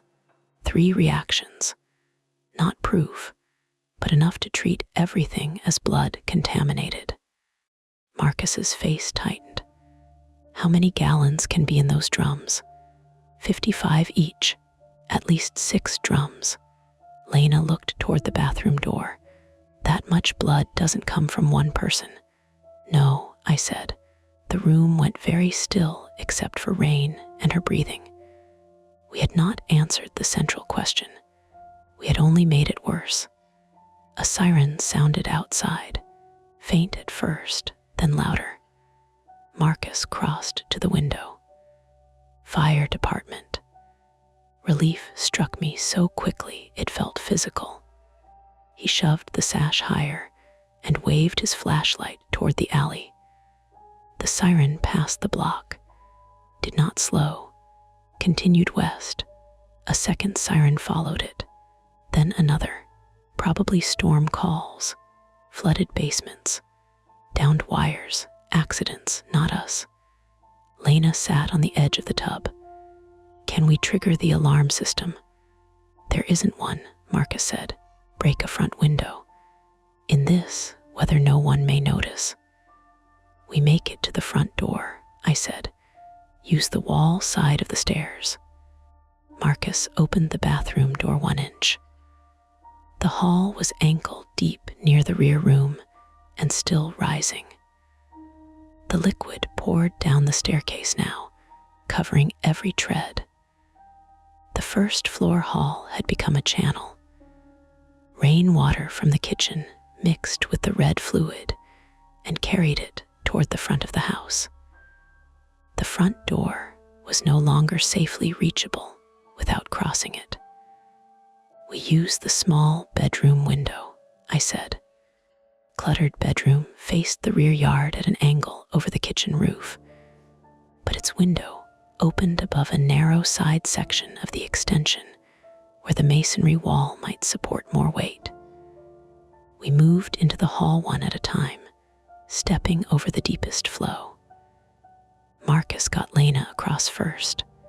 I followed, dragging my right foot. The smaller bedroom was packed nearly waist-high in places. Boxes, collapsed shelving, rolls of carpet, a broken crib, contractor bags. We had not entered it during the cleanup. The window was blocked by a tall steel cabinet. Marcus and I pulled it away from the wall. Something fell behind it. A human arm struck the floor. Lena screamed again. The arm lay palm up, gray beneath dust, fingers curled. I stumbled backward into the boxes. Then the wrist split open. Foam showed inside. It was a medical training mannequin limb. Silicone skin over molded padding. The kind used for IV practice or surgical demonstrations. A shipping label clung to the cabinet. Mid-Atlantic Clinical Simulation Supply. Misdirection explained. But the boxes around it carried the same company name. Some were marked for phlebotomy trainers, others for synthetic blood concentrate, wound packing gel, and reusable trauma fluids. Marcus picked up one of the containers. Artificial blood, he said. Lena looked at the red liquid entering beneath the bedroom door. So that's what this is. Maybe some of it. I read the box labels. Training fluid is usually water dye thickener. It could trigger some presumptive tests depending on additives. Then why the biohazard room? Why the dead man? Lena asked. No one answered. We shoved the steel cabinet beneath the window and climbed onto it. The sash would not move. Paint had sealed it shut. Marcus struck the frame with the handle of the bolt cutters. Once, twice, the glass cracked. On the third hit, the entire lower pane broke outward. Wind and rain filled the room, cleared the remaining glass with the cutters. The roof below this window looked firmer than the bathroom section. A brick wall ran beneath its edge. We might be able to lower Lena from there. Marcus climbed halfway out. A violent shudder passed through the house, not thunder. The floor lifted beneath us, then dropped. From the rear room came a metal tearing sound. One of the drums had fallen. A second impact followed. The wall between the small bedroom and the sealed room bulged inward. Boxes slid from the stacks. Marcus pulled himself back through the window. The bedroom door slammed shut under pressure from the fluid in the hallway. Then, the ceiling above us cracked from one side to the other. Red liquid began dripping through the fracture. Slowly at first, then in 6 separate lines. The pump was feeding the space above us. Marcus grabbed the bedroom door handle. It would not open.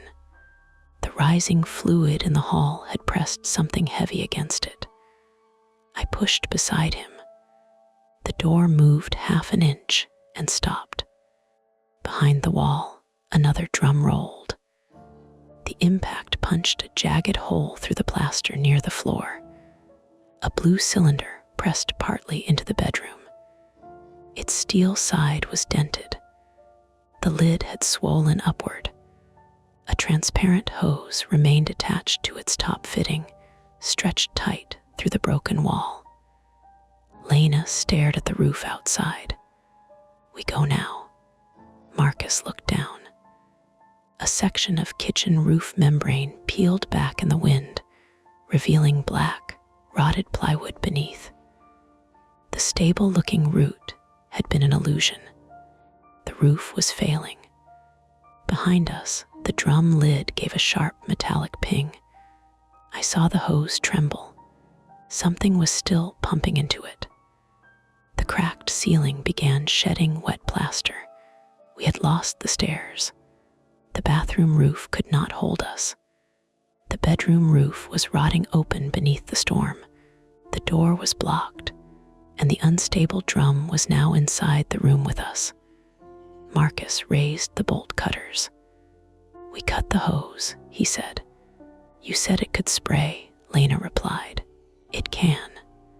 And if we do..." He looked at the swollen lid. "It ruptures in here." A loud crack came from the hallway wall. The floor shifted toward the rear room. One of the old joists had failed. The steel cabinet slid away from the window and struck the door, sealing it completely. That was the point where retreat stopped being an option. We were no longer deciding whether to enter the rear room.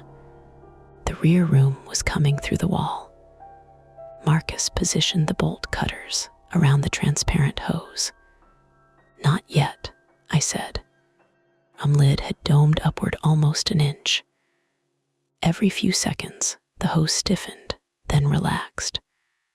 The pump was feeding in pulses. If Marcus cut during a pressure stroke, the line could whip. He looked at me. "You have a better idea." I looked around the cramped bedroom. Boxes, steel cabinet, broken crib, rolled carpet, contractor bags, synthetic wound gel, plastic mannequin parts, a fractured wall with half a drum forcing its way through. The ceiling dripped red fluid onto everything.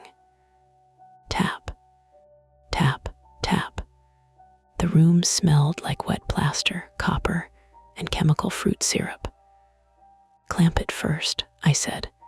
"With what?" "The cabinet." Marcus followed my eyes. The steel cabinet had slid against the bedroom door. Its base was bent, but the double doors still opened. Inside were shelves packed with simulation supplies and 2 orange C-clamps used for securing training arms to tables. I crawled toward it. My right ankle no longer felt like a single joint. It felt loose, hot, and full of gravel. Every time I put weight on it, the side of my foot folded inward. Lena grabbed the back of my coverall with her good hand. "Don't stand." "I know." I dragged myself on one knee and one palm. Behind us, the drum gave another metallic ping. Marcus muttered, "Move, I'm moving." The cabinet doors had jammed against the bedroom door. I forced my fingers into the gap and pulled. Nothing.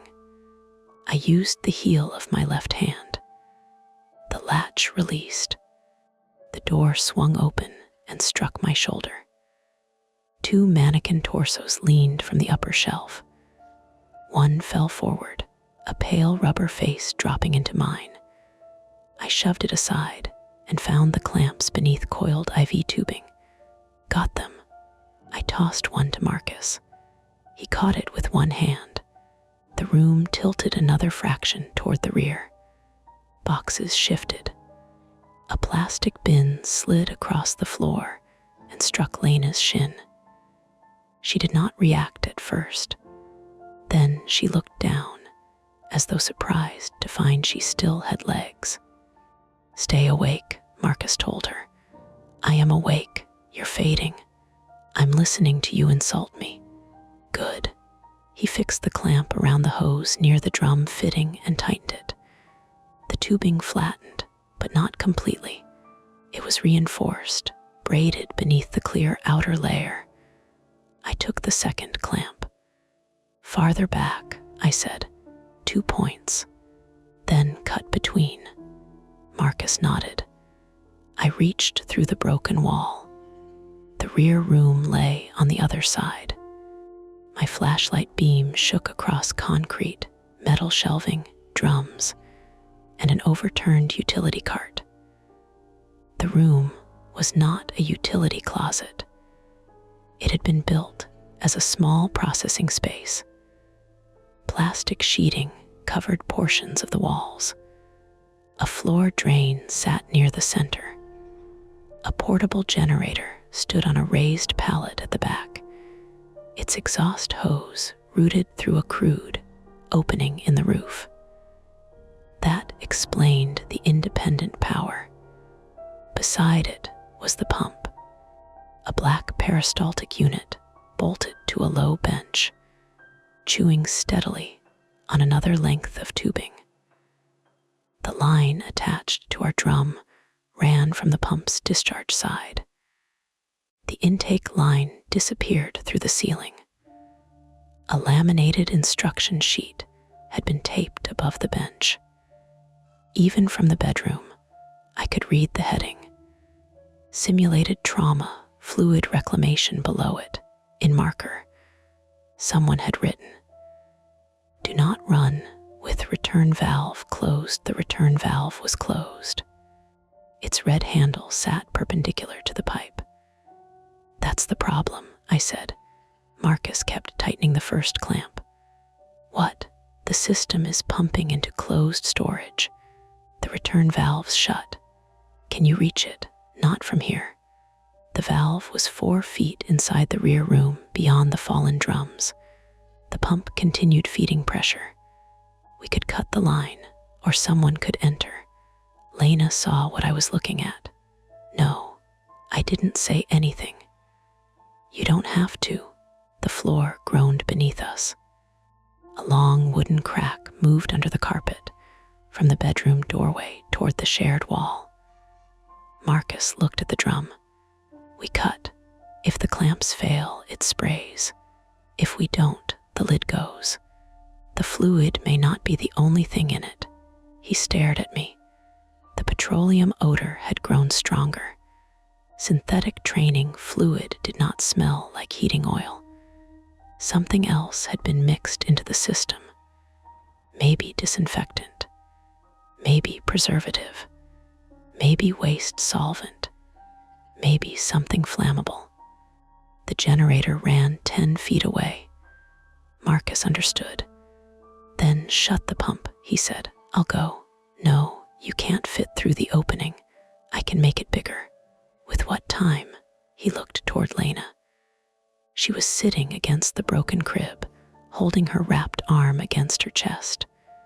Blood had soaked through the bandage again. Marcus lowered his voice. "You can barely walk. I can crawl. That floor may not hold. It only needs to hold long enough." Eric's warning came back to me. You keep opening doors until one takes your hand off. He had been right about me. But this was no longer about knowing what was behind the door. This was about the 2 people trapped beside me because I had insisted we stay. I clipped a utility knife to my belt and crawled toward the wall opening. Lena caught my sleeve. "Daniel," I looked at her. "Don't do that thing where you decide guilt makes you disposable." The words landed more cleanly than any accusation Marcus had made. "I'm not. You are. The pump has to stop. That doesn't make you bulletproof. No bullets." She almost smiled. Almost. Marcus widened the hole with the bolt cutters, crushing lath and pulling strips of plaster away. Dust fell into the red fluid on the floor, turning it pink and chalky. The opening became large enough for my shoulders. I slid through headfirst. The rear room floor was covered by an inch of diluted red liquid. My palms landed in it. The concrete beneath was slick. The generator coughed. Not failed. Just adjusted under load. Its exhaust hose had partly disconnected from the roof vent. Fumes collected near the ceiling. That explained the headache I had assumed came from heat and chemical vapor. Carbon monoxide might already be building. "Generator exhaust," I shouted. "The hose is loose," Marcus answered from the bedroom. "Don't stay in there. I crawled between two drums. One lay on its side, lid intact. Another had struck the wall and jammed against the opening. Labels had been peeled from all of them, but faint, adhesive rectangles remained. The pump stood beyond, its rollers turned behind a clear safety cover. The red-handled return valve was mounted beside the bench. I reached for it. A drum moved, not much, an inch, but the sound was heavy, steel dragging across concrete. I froze. The floor pitched toward the broken wall. The drums were slowly rolling with it. I moved faster. My bad ankle snagged beneath a length of tubing. Pain hit so hard my vision spotted. I bit down on the inside of my cheek and pulled free. The valve was 2 feet away. 1 foot. My fingers touched the red handle. It would not turn. I braced my left hand against the pipe and pulled. Nothing. The valve had been wired shut. Thin steel tie wire wrapped around the handle and pipe stem. Deliberate. Someone locked it, I shouted. What? The return valve. Wired closed. That changed the room. Not an accident.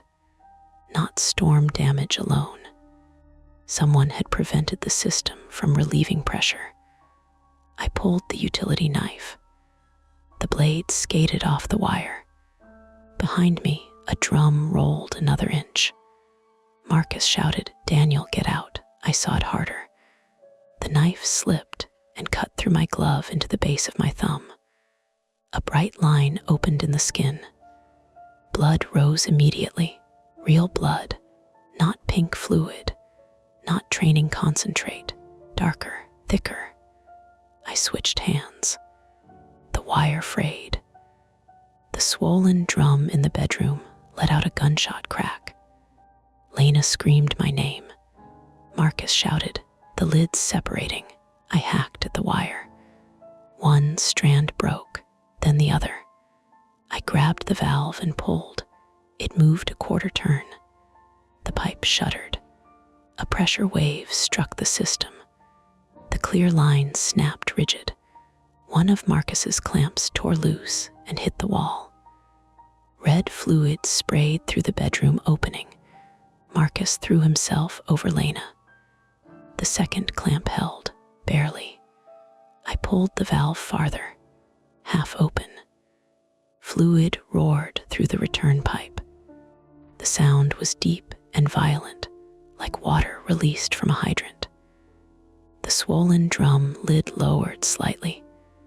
Not enough. The pump was still running. I lunged for the generator switch. Too far. The pump had its own cutoff mounted on the bench. A red mushroom button. I hit it. Nothing happened.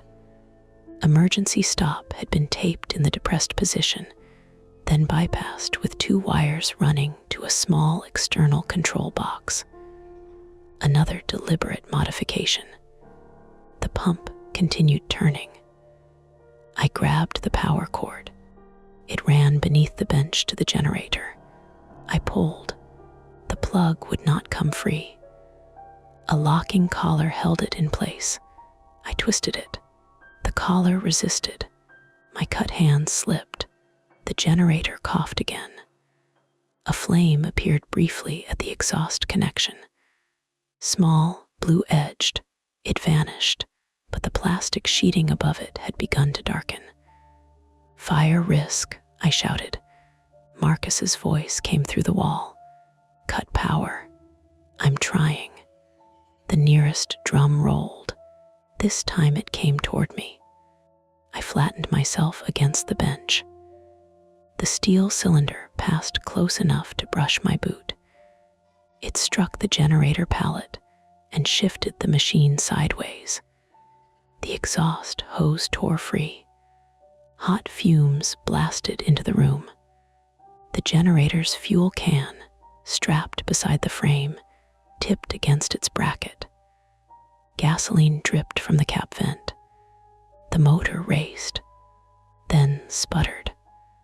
I had seconds. I picked up the bolt cutters Marcus had pushed through the wall and set the jaws around the pump's power cable. The cable was thick, insulated, wet. Cutting energized cable in standing liquid was a terrible idea. But the generator was isolated from the utility grid, and the cutters had rubberized handles. That did not make it safe. It made it less immediately suicidal. I climbed onto the metal bench to get my body out of the fluid. The bench shook beneath me. I positioned the jaws. Marcus. What? Pull Lena away from the wall. He did not ask why. I heard boxes being dragged. I closed the cutters. The first bite crushed insulation. The pump slowed. I squeezed harder. The cable severed.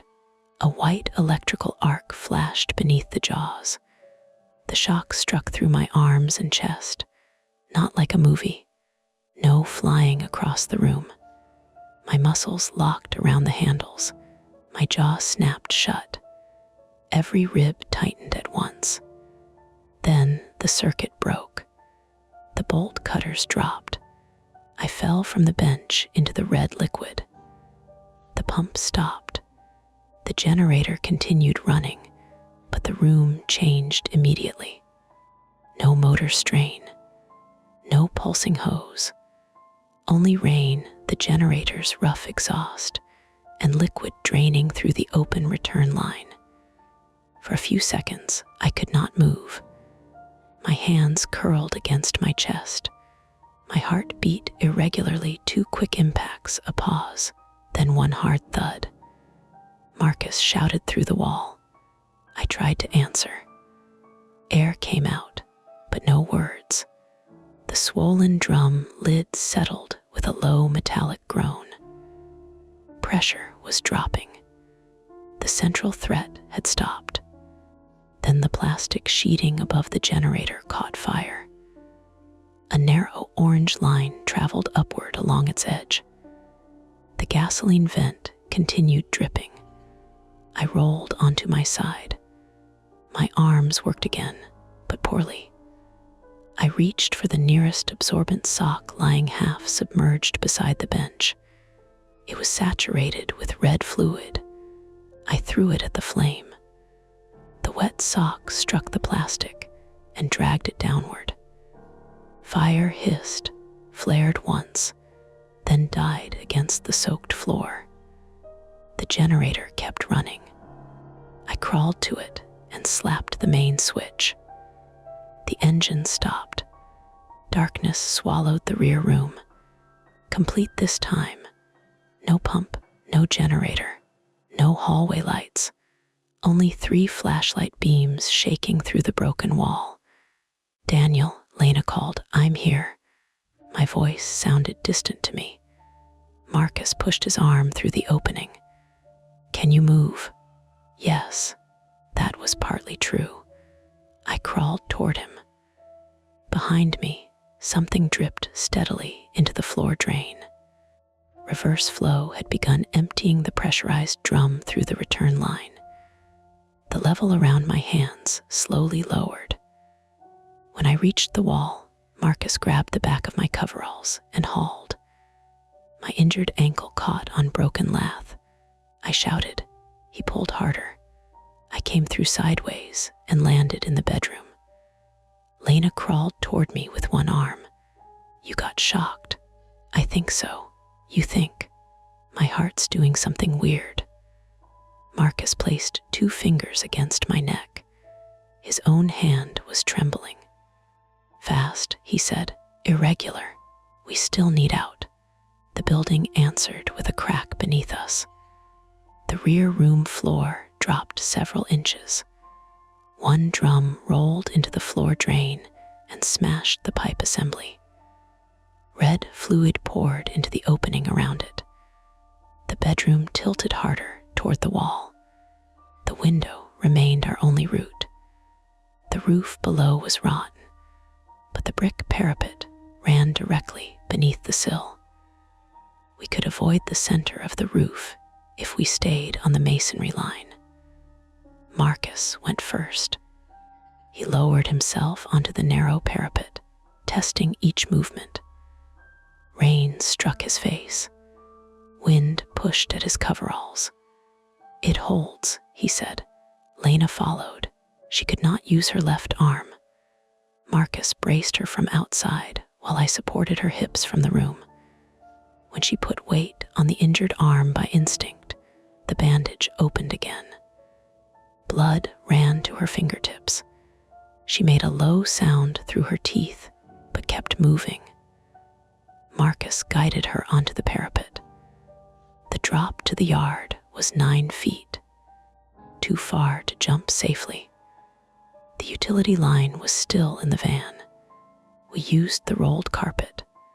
I cut away its binding straps. Marcus shoved one end through the window and wrapped it around the brick divider between properties. The carpet was old, heavy, and wet, but it gave Lena something broad enough to slide down without gripping.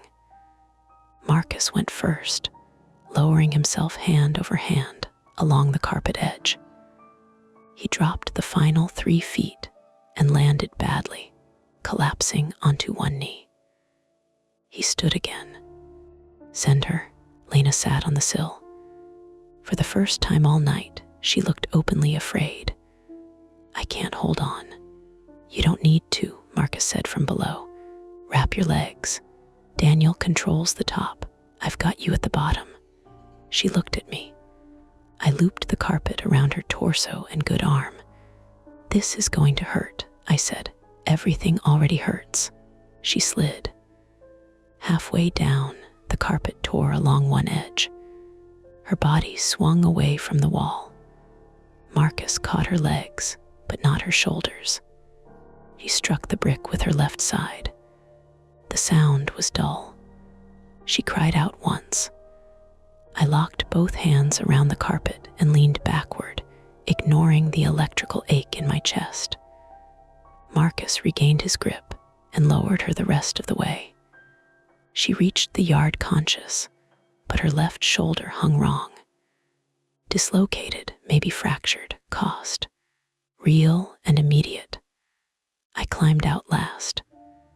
The bedroom floor collapsed as I reached the sill.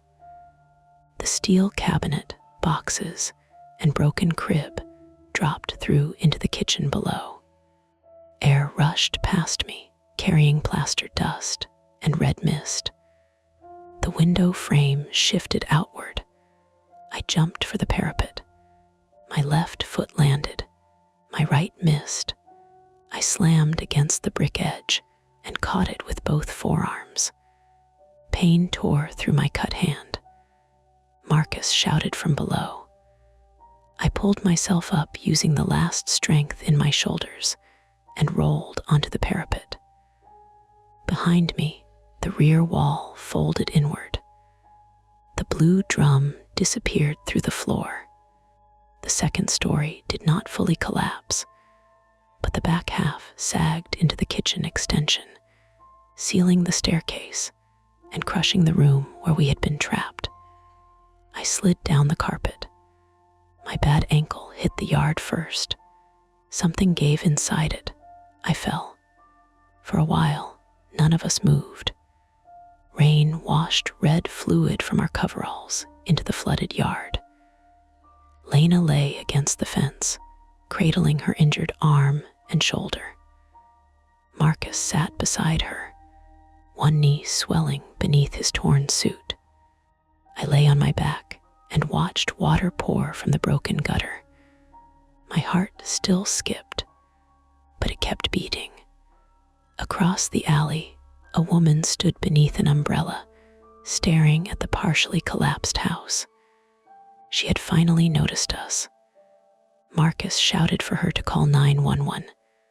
This time, someone with a working phone did. The pump was stopped. The drums had depressurized. We were out.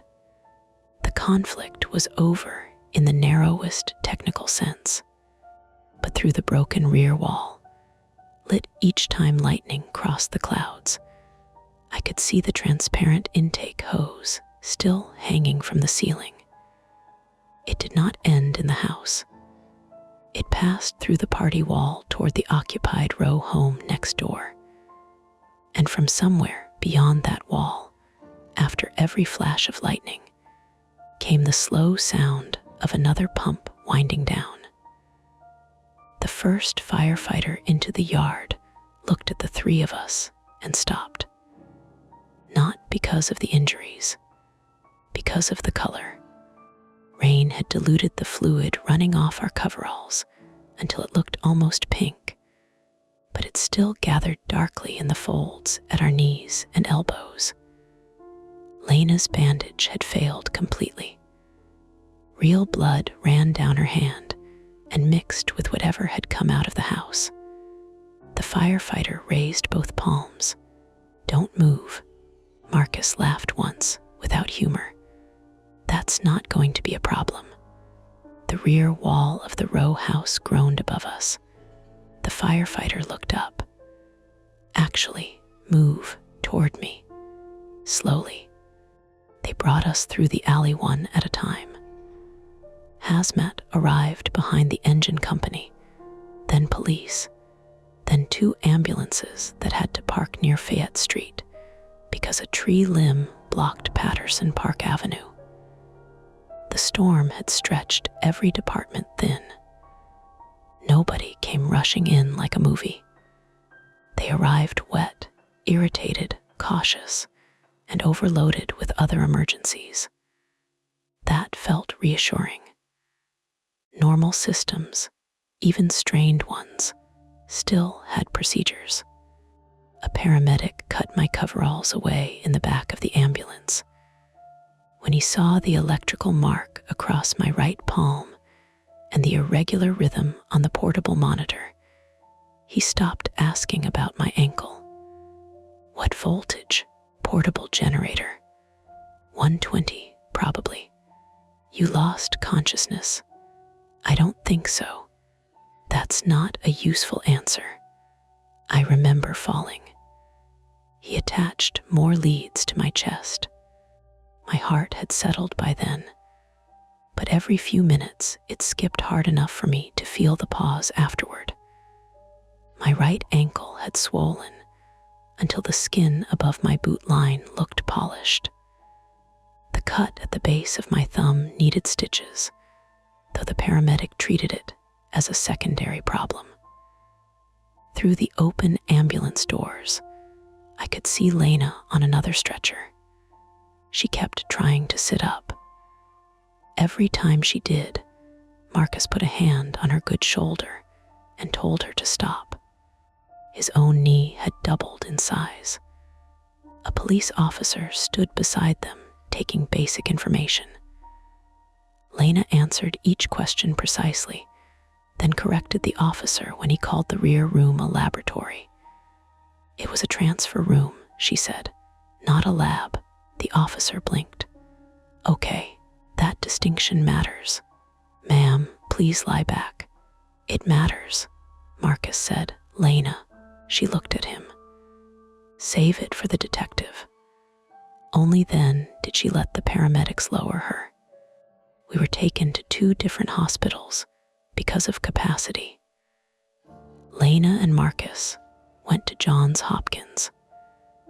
I went to the University of Maryland Medical Center, where I spent 6 hours beneath fluorescent lights while a cardiac monitor printed narrow strips of paper beside my bed.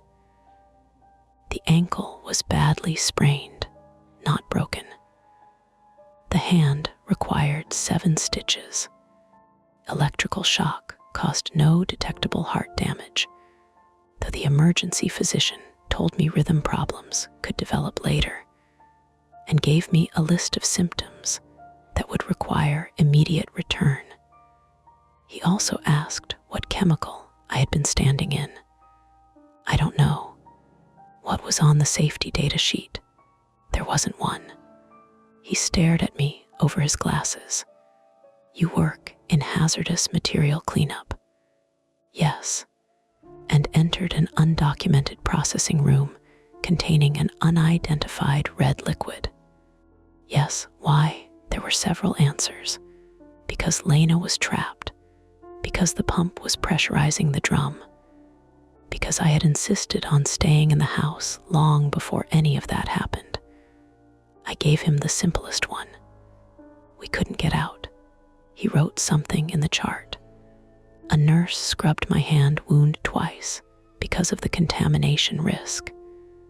The second time, she apologized before starting. The pain was clean and specific. Bristles against open tissue. Antiseptic burning beneath the skin. I preferred it to the rest of the night because it did not require interpretation. At 4 a.m, a Baltimore police detective came into the treatment bay. Detective Rachel Klein, 41, female, wore a rain-darkened blazer and carried a plastic evidence folder beneath one arm. Her hair was still wet at the ends. She looked tired enough to be direct. "Mr. Mercer?"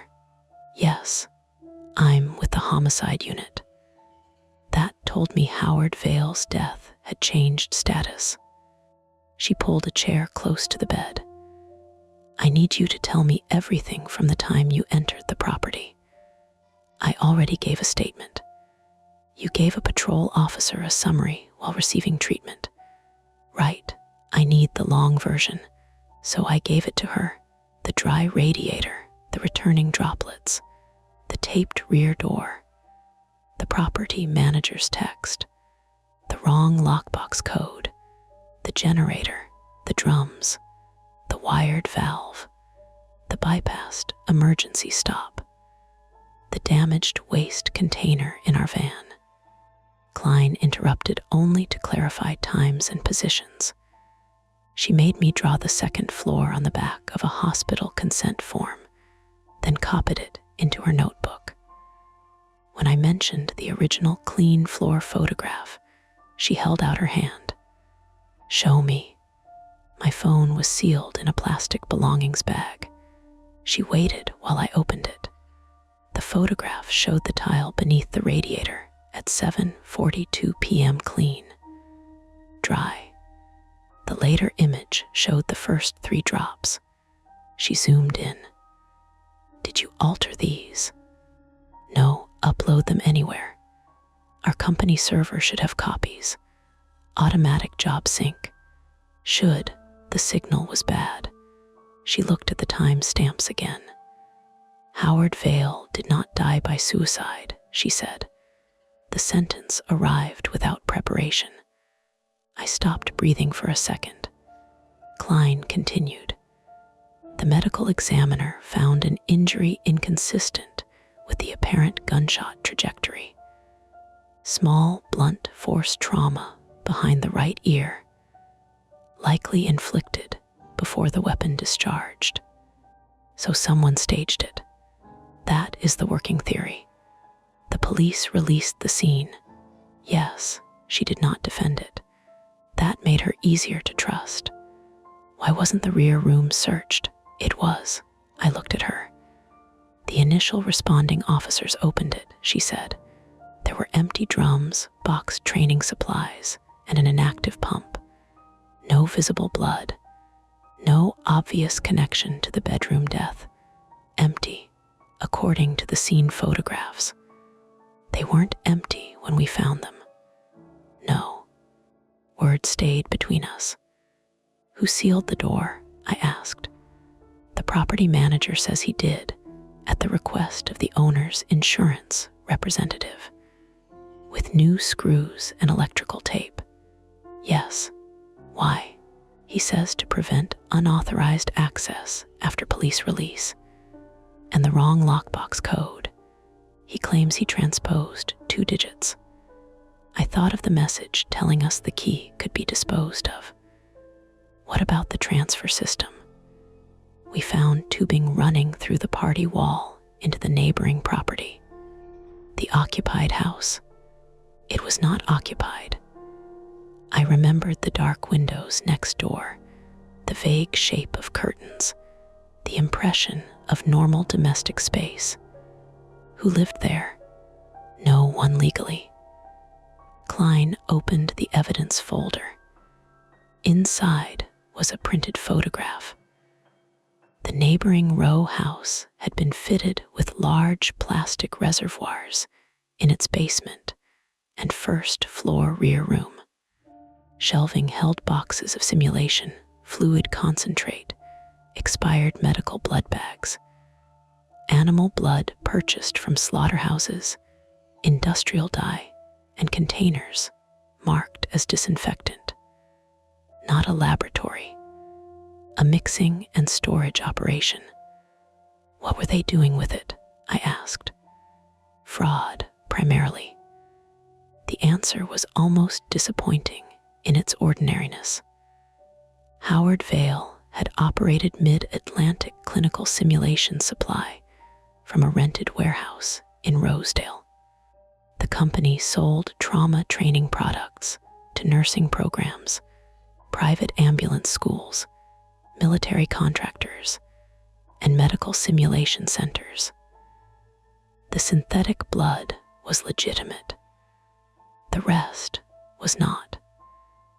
According to financial records recovered that night, Howard had been filling smaller containers with diluted mixtures, relabeling expired stock, and charging institutions for new product.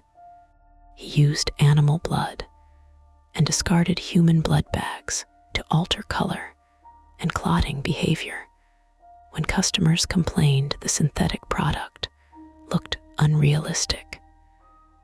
The vacant row house had served as an unregistered reclamation site. The neighboring property held the bulk material. The hidden pump transferred it through the party wall into drums in Howard's building. Why mix real blood into training fluid? I asked. Because some clients wanted realistic coagulation, Klein said, and because it was cheaper than producing the correct formulation. He could have infected people, possibly. The medical schools used gloves and controlled environments, but nothing about the operation had been controlled. Expired blood bags, animal products, reused drums, no temperature records, no sterilization logs anyone could trust. The red liquid had been real and artificial at the same time. That explained why it had behaved strangely. Thin runoff from a pressurized system had traveled beneath floors and walls. The first drops appeared after cleaning solution loosened dried contamination in the bedroom floor. The power fluctuations triggered the pump's automatic restart circuit. The closed return valve forced fluid into the drums until seams and fittings leaked. The room had not put blood back. Someone had built a system capable of returning it. Who closed the valve? I asked. Klein's expression changed slightly. Howard's business partner. Name, Graham Sutter. The name meant nothing to me. Graham Sutter, 52 male, was a former biomedical equipment salesman and partial owner of Mid-Atlantic Clinical Simulation Supply. He had discovered Howard was keeping separate financial records and planning to report him for diversion of medical waste. Investigators believed Graham confronted Howard in the front bedroom. The blunt injury behind Howard's ear came from the brass base of the work light found near the bed. After Howard fell, Graham used Howard's handgun to stage the scene. Then he went to the rear room. He wired the return valve shut, I said. Klein nodded and bypassed the stop to destroy the house, probably the inventory and records, possibly the building. Why didn't it happen immediately? The pump was on a timer and pressure switch. The storm caused irregular restarts. Your negative air machine may also have altered airflow enough to draw leaking fluid toward the hallway. That last detail settled badly in me. Our equipment had not caused the danger, but it had shaped it. What about our van? Klein removed another photograph. It showed the dented waste container beneath the van shelving. A partial shoe impression had been lifted from the rear bumper. A traffic camera near Fayette Street recorded a man in a dark rain jacket opening our van while we were inside the house. Graham Sutter. He had been watching the property. He struck the container with a tire iron, likely intending to create an obvious contamination incident that would make us abandon the job before discovering the rear room. When we remained, he left. Where is he? Arrested at a motel near BWI. That should have ended the fear. Instead, I imagined him standing in the rain outside the van, close enough to see our work lights in the windows, close enough to know we were still inside. He heard the collapse. I asked, "We don't know," but he knew the system was running. Yes, and left us there. Klein closed the folder. Yes, there are forms of violence that require anger. Others require only indifference. I understood Graham better after that answer than I wanted to. Lena had surgery the following afternoon. The door hardware had cut 2 flexor tendons and damaged a sensory nerve. Surgeons repaired both, but she would need months of therapy, and no one could promise complete movement in her ring finger. Her shoulder was dislocated and fractured at the rim of the socket when she struck the wall during the descent. Marcus tore a ligament in his knee. He was discharged on crutches and returned to the hospital the next morning anyway, carrying 3 coffees and a legal pad. When I reached Lena's room, she was sitting upright with her arm immobilized against her chest. Her face looked small without the respirator, face shield, or work light glare. Marcus placed a coffee on the windowsill. "You can't drink that," Lena said. "Hospital policy. It's for me. You brought 3. One is emotional support." She looked at me. "You look terrible. So do you." "Good." Marcus lowered himself into a chair with difficulty. For several minutes, none of us mentioned the house. We discussed the weather, the storm damage, a nurse who kept calling Marcus Mr. Bells, the ordinary things people reach for after something has exceeded the useful range of language. Then Lena said, "Did they find out what it was?" I told them. Synthetic blood, expired human blood, animal blood, dye, cleaning chemicals, all mixed together. Marcus stared at the coffee lid. "And Howard, murdered." Neither of them looked surprised. Lena asked the property manager. "Not charged. He may have known the business was operating there, but police don't think he knew about the murder." "He lied about the room." "Yes, he told us to throw away the key." "Yes," Marcus rubbed his jaw. "Civil liability. Even injured, he thought in procedures and costs. The company's insurance carrier had already called him. OSHA would investigate. The Maryland Department of the Environment had taken jurisdiction over the contaminated runoff. The city condemned both row houses and the adjacent kitchen extensions. Harbor restorations suspended operations pending review. "You mean we're fired?" Lena asked. "No," Marcus said. "We don't have operations. Temporary pause. That's unemployment with branding." He almost argued, then stopped. "I'm sorry," he said. Lena looked at him. It was not clear which part he meant. She nodded once.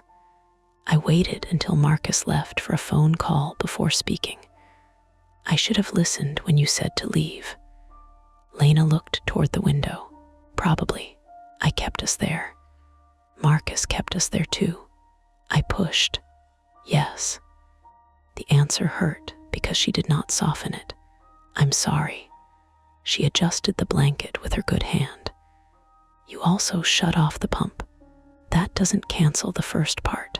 No, we sat with that. Trauma did not produce clean forgiveness. It did not turn injuries into evidence that everything happened for a reason.